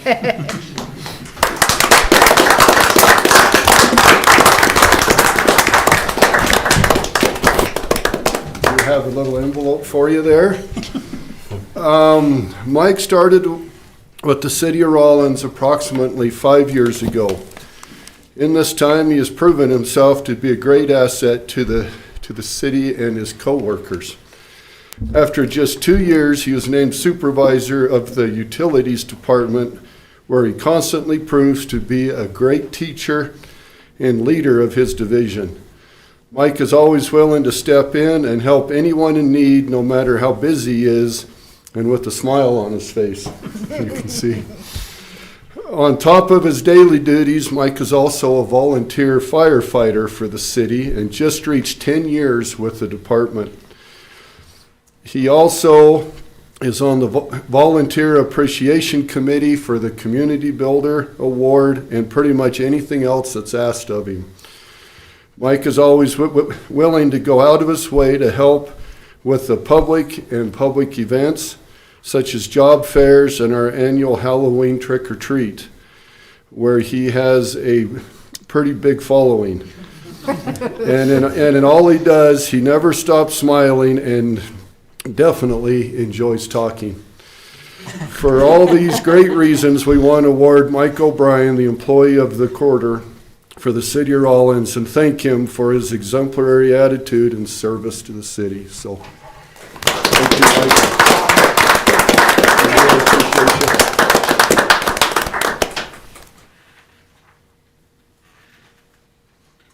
Congratulations. Even though this is an award, an individual award, I'm only as good as the people I work with. So thank you for this, but like I said, it's a team effort. Robert, there's a lot I couldn't do without him being the right-hand man, so thank you. Thank you. Thank you, Mike. Thanks, Mike. Well deserved. All right. Next on our agenda is City Council reports, Board of Adjustments, Councilman Seeloff. We haven't had another meeting since our last report. Okay. Carbon County Council of Governments, that's the board I sit on, and we had a meeting this last Wednesday. It was here, Rawlins hosted it. There was not, very seldom does this happen, but there wasn't enough people to make a quorum, so we didn't necessarily have a business meeting, but I was asked to give a report on the governor's business council, our business forum in Cheyenne, and I spoke about that. And then we had an update from Yvonne Johnson from the the economic development, Carbon County Economic Development, and I can't remember what the third report was about. Fire district. Fire district, yeah. The Carbon County Fire District gave their report. They're about to go live in July. They've got a lot of their origination papers done, and by taking over all of that, they're combining that with all of the county fire equipment and then going out and getting MOUs with all the smaller cities that are participating in that program. And they've got a lot of work to do, but it seems to me like they're on schedule with that. And that was about all that was discussed. So if there are no questions, I'll move on. So the next board is DDA Main Street, Vice Mayor Sanger. This period of time from November 24th through December 17th is the longest sustained period of time where the DDA is doing work right in the direct downtown, starting November 24th with Blue Plaid Friday, and then November 25th, Small Business Saturday. All of the businesses throughout the downtown area participate in different ways. You can go to the downtownrawlins.org website and click on any business in the downtown area, and it will bring up what specials they're running, when they're doing them, what time of the day. Every time you make a purchase, you can take your receipt, put it in a drawing box for drawings that progressively get bigger and bigger and bigger. The DDA will give out about $2,000 in downtown money, Main Street money, throughout that time frame from the 24th all the way up to the 17th. And it progressively gets higher every week, the amount that they hand out. They also walk around and just hand out money. It's kind of an interesting thing to be in a business and they walk up behind you and hand you money. Say, here, use this. They're downtown, they're promoting like crazy. The website is amazing. I hadn't seen it before, but you go to the website, you can click on anything and you can find out exactly what's going on, when it's gonna happen, what event, be it breakfast with Santa or anything else. You can go and click on those and you can tell when those are going to occur. So this is the longest period of time that they are out and about, big time heavy, decorating like crazy. Thank you. Yeah, sounds exciting. Thank you. Could you repeat the website again? It's Rawlins. You would ask me that. Hold on, got to get back to my phone since I'm reading off my phone. Rawlins.org, downtownrawlins.org. Downtownrawlins.org. Yeah, it's a great website because it takes you directly to the business's website. Thank you. Any other questions? Okay, we'll move on to the next thing. Rawlins Planning Commission, Councilman Weisenberg. As our workshop was tonight, that was scheduled as our meeting too. So for individuals that wasn't here, it was just a meeting on the junkyards and fencing and everything else related to that. So plan with council has come forth and we'll move forward. Okay, thank you. The next one is the Urban Systems Committee, Councilman Garner. I don't have an update at this time. All right. The next thing on our agenda is the old Penn Joint Powers Board, and it will be a report, and so I will turn the floor over to Site Director Tina Hill and members of her Joint Powers Board that are here.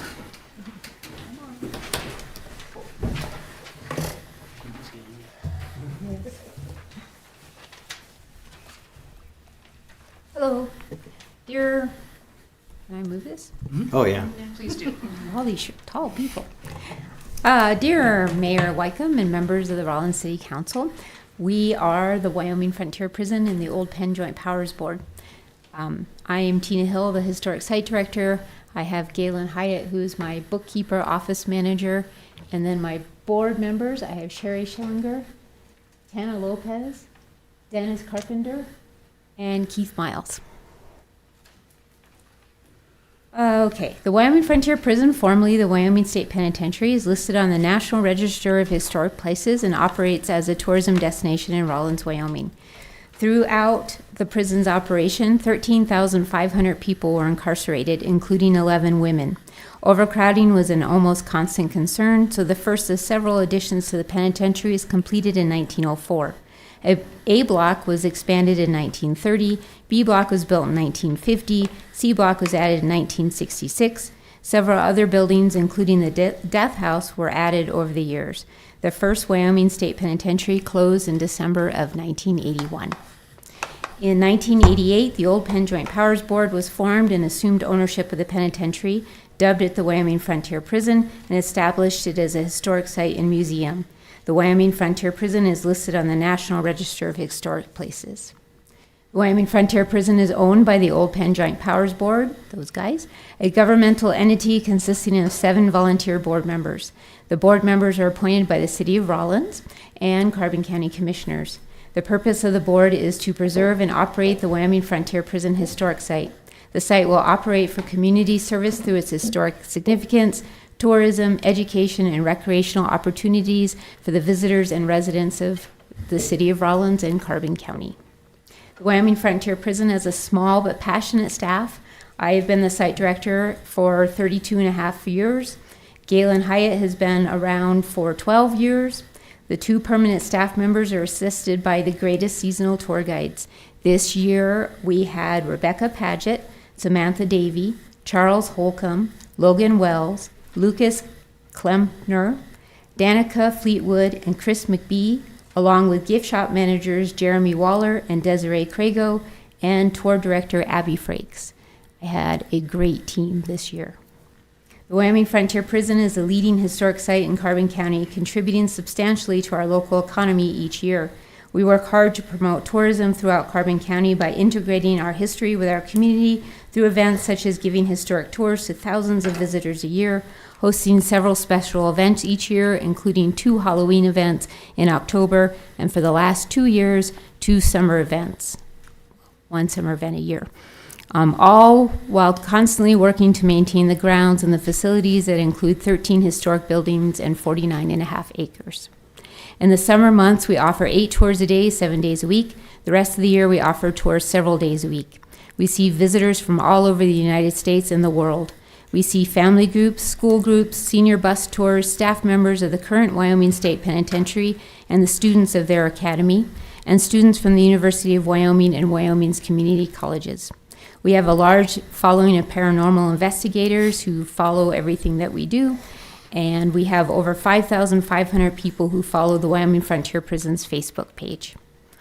Old Penn staff members serve with national, state, and local organizations such as the Mountain Plains Museum Association, Colorado-Wyoming Association of Museums, Carbon County Wyoming State Historical Society, Rawlins Tourism Committee, and the Friends of the Old Penn.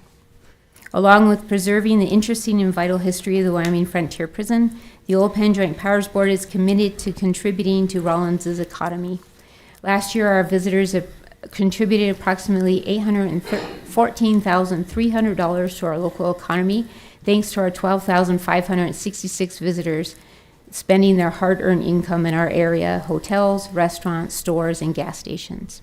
Along with many other Wyoming museums I have spoken with, our overall visitation numbers for 2023 are about 5% lower than our numbers from last year. 2023 special events have been a mixed bag, with Sunset at the Slammer, a midsummer escape at the Wyoming Frontier Prison, being a huge success with 845 participants, including selling out our first ever disc golf tournament with 71 players. The Halloween Masquerade was down in attendance this year. We will be deciding the future of that event in the next few months.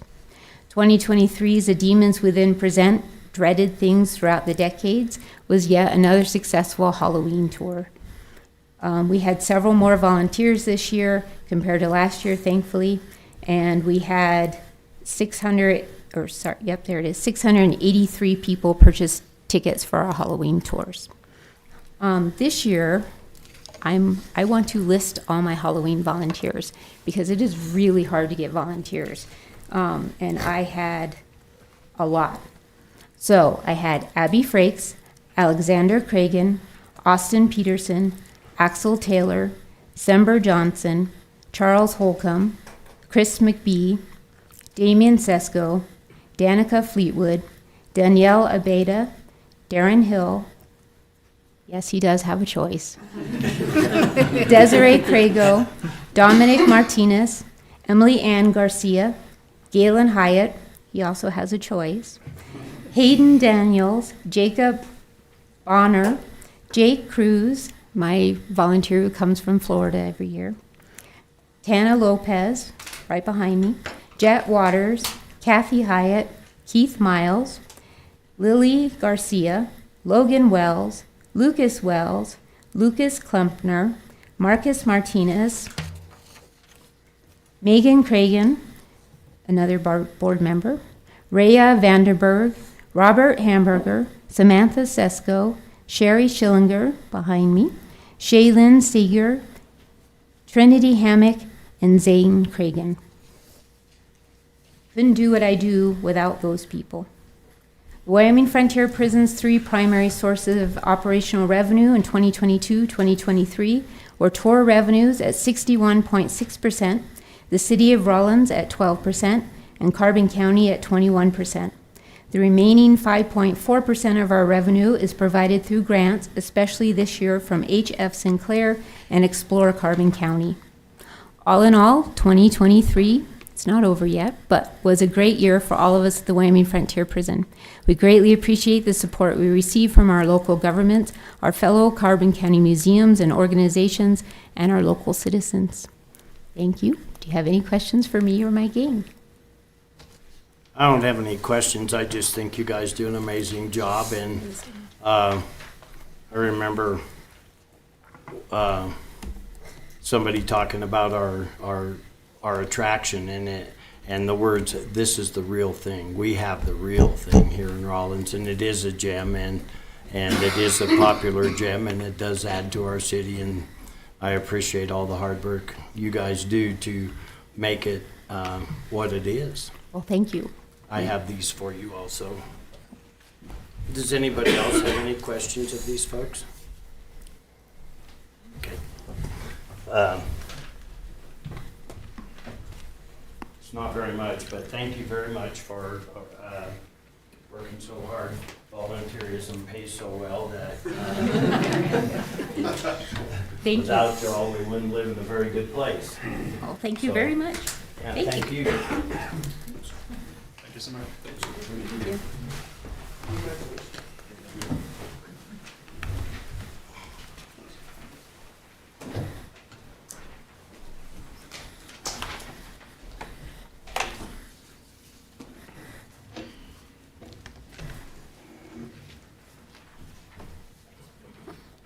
Okay, here we go. Jeez Louise. All right. The next thing on our agenda is city manager and staff reports. I'll turn the floor to you, Tom. Thank you, Honorable Mayor, members of the council. First off, I'd like to turn some time over to our clerk, Lynn Shearer. She's has a report on the liquor licenses that we have. Honorable Mayor and Council, so on earlier this week, I had a visit from our Wyoming Liquor Division. They do periodic checks they come to town and they do periodic checks of all our liquor licenses. We currently have 27 of them. And he came in, and I had never met him, I've always talked to him and everything, but he told me that all 27 of them were compliant. So everything is really good. He met with all of them, and their licenses were posted. They have their permits posted where they're supposed to be and things. So he wanted to let me know, so I wanted to pass the good word on to you guys. So we are also in the process right now. I've mailed out all 27 renewals, so they are due back in a week or so to me, so we can get those moving forward. I have time. I have to get them to the liquor division in January, and then they will be on your council's agenda in February for all renewals. So we are moving forward with that. But yes, so we're all compliant, which is really nice. Good job. Good job. Thank you, Lynn. First off, our winter edition of the City View. We just received it today and opened the boxes. So for everybody at home, you should be receiving this by the end of November. And you should be able to pick these up at local businesses throughout town, and we have several at City Hall. So if you are looking for that, that is in. Today we had a bid opening on the new financial software that we put out for bid, that we have talked about. We received 5 different bids today, and they were all 5 fairly competitive with each other. Black Mountain Software, Software Solutions, Springbrook, Tyler Technologies, and OpenGov are the 5. What we will do at this point, we have as staff demoed all 5 of these. If council would like to see any of these or our thoughts, we're more than happy to schedule a demo if you want to see it. What we'll do now is we will go through those bids. The overall annual amounts of those are between about $60,000 a year and $100,000. That's basically where they fall into. And our Cassell that we use now is closer to $30,000 a year that we use. So this would be a sizable increase go with one of these. And then the implementation fees were anywhere from 150 to about 400,000, you know, to get it implemented, and the staff and the training and those types of things. And so what we will do within the next month is we will bring a recommendation to council as to what we would like to purchase on that. So you can expect that within about the next month or so. We will show some diagrams as to how everything interfaces and kind of where we're at today, and what would be an improvement on those things. The Starlight Parade is Wednesday, December 6th. And it starts at 4 p.m. and it ends at the depot, where there will be a special guest for the kids, Santa Claus. We'll be making a trip in from the North Pole. And you will be able to see, so anyway, that's December 6th, and there are lots of other events that community related that are on the DDA website that you will be able to go through the holiday season for things that are happening throughout town. The city of Rawlins offices, the animal shelter, community bus, landfill, recycling center, business innovation hub, recreation center, shooting range, and the Rochelle Pro Shop will be closed on Thanksgiving Thursday and Friday, the day after Thanksgiving. The landfill and recycling will be open again on Saturday, November 25th at their regular hours. And we have contacted both of the haulers to make sure that they are aware of that.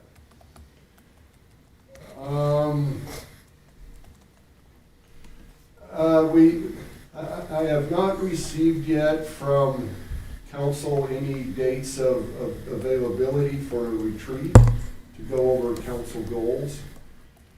What we are hoping for here is sometime in the month of December that we can be able to all get together with the goals that have been received, and I will summarize those goals. And what we're hoping to do is to be able to pick out 4 or 5 council goals, and that we can set, and then we will be able to put available budget and those things to those goals to ensure their success in the next year's budget. So we are going to start the budget process in the month of December is when we usually start that process. And this year we're going to be a lot more aggressive December because of the business service plans that we are writing for the different departments. And one of the things that we always do every year in January is we review all of the city fees and the city rates. And that's usually in the month of January, and that's usually the first step that we do in preparing the budget, is to see what revenues are available for the budget to go in. And then the second step is the strategic plan, which would be the planning. So we are going to look at the rates with the business plans, report those back, and then we will schedule a retreat time for the council to set those goals. And we're hoping that that'll be mid-December is our hope on that, if that's acceptable. One of the other things that we do each year, this time of year, if our revenues are holding out, we look at compliance pay towards the end of the year. And we will bring a recommendation to council at the next council meeting for compliance pay. And that will be at the discretion of the board.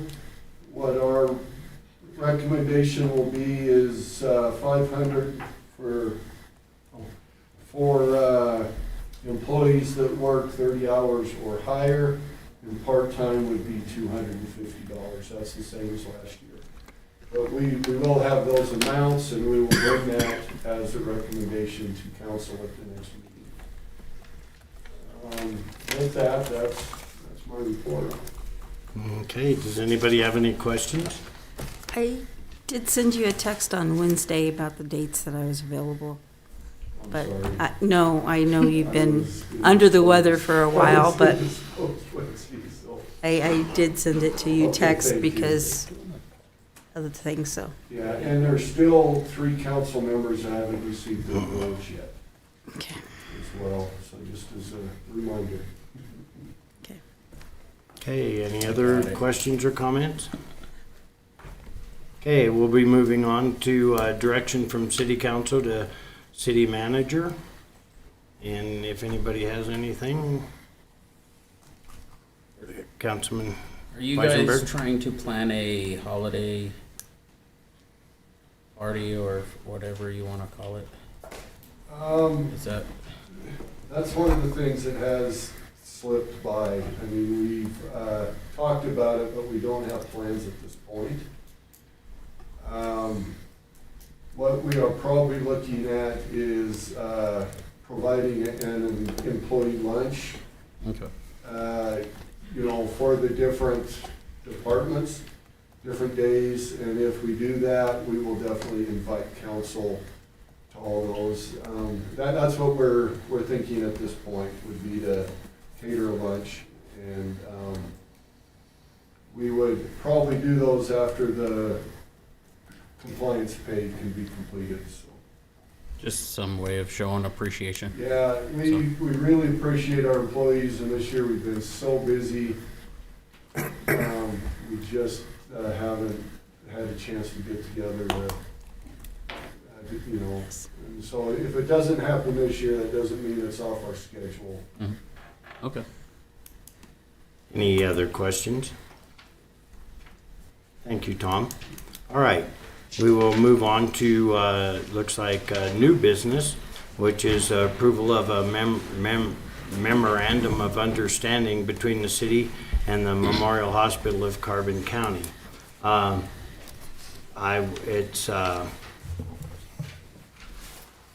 It looks like it is an action item as well as a discussion item.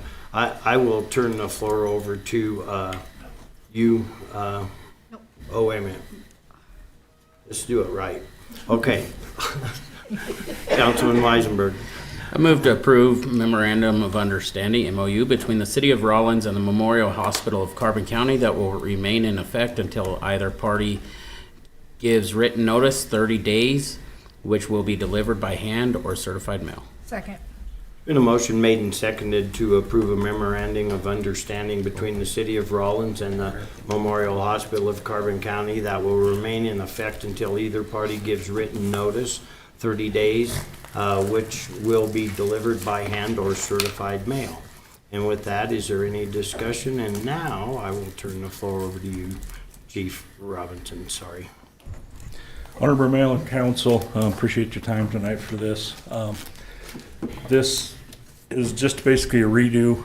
We've had this memo in action for, I was trying to find the date, I don't even know the date on the original one. It's been 3 or 4 years at minimum since that was enacted, and we've been functioning under that. It was time to renew some of the numbers, some of those kind of things, part of the finance side of it and those kind of things. We were not things were not quite right originally when they were set up. For instance, if we took a transfer to Fort Collins, we would only be able to bill for about $380 of that. And if we took somebody to Laramie, we could bill for $500 of it. So it just, the things weren't quite right, those kind of things. So we've made some corrections there, those kind of things. And all those numbers were reflected in that agreement. Few little changes, such as the in-city response. We changed that down to basically nothing. That's part of our normal response area, and we're just going to help take care of our citizens.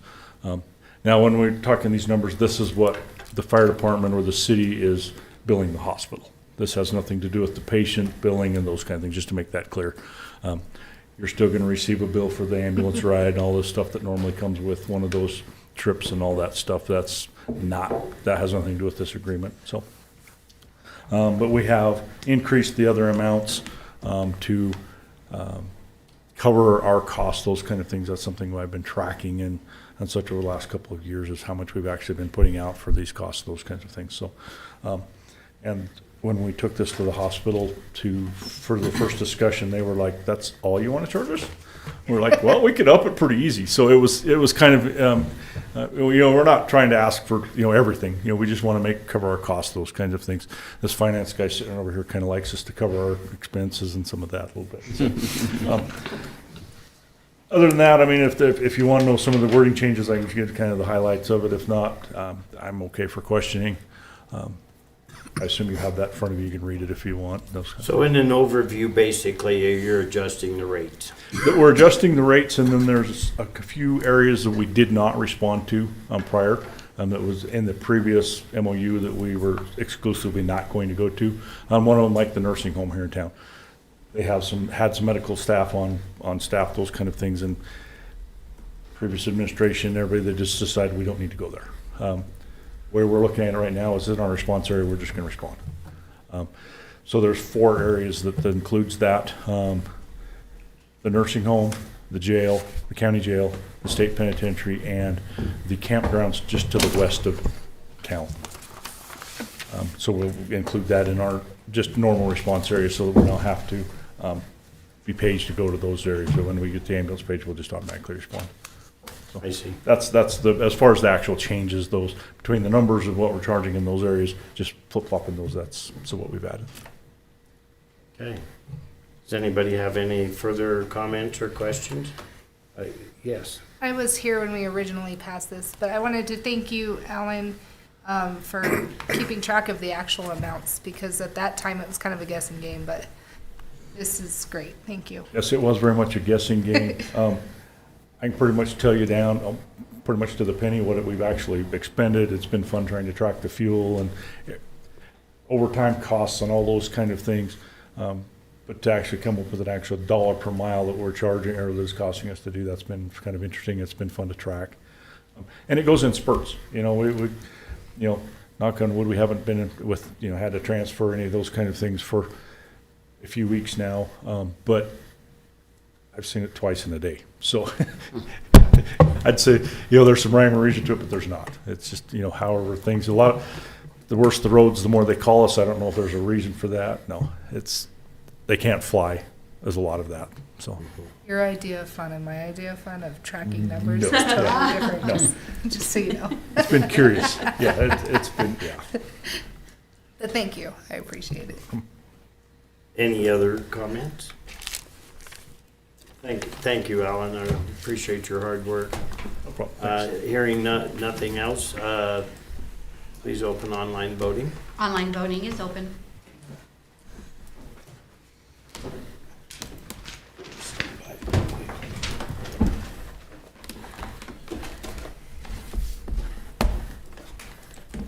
Online voting has closed. The motion passes with 7 yeas. All right, thank you. Is there anything else that needs to come before this body tonight? Hearing none, this meeting is adjourned. Our next meeting will be December 5th. Regular council meeting. Thank you all. Happy Thanksgiving, everybody. Yes, happy Thanksgiving. 8:20. It's 8:20. What was your guess? I don't know, but I was happy. We should start a pool every time. It's a Thanksgiving Yeah, miracle. it's a, yeah.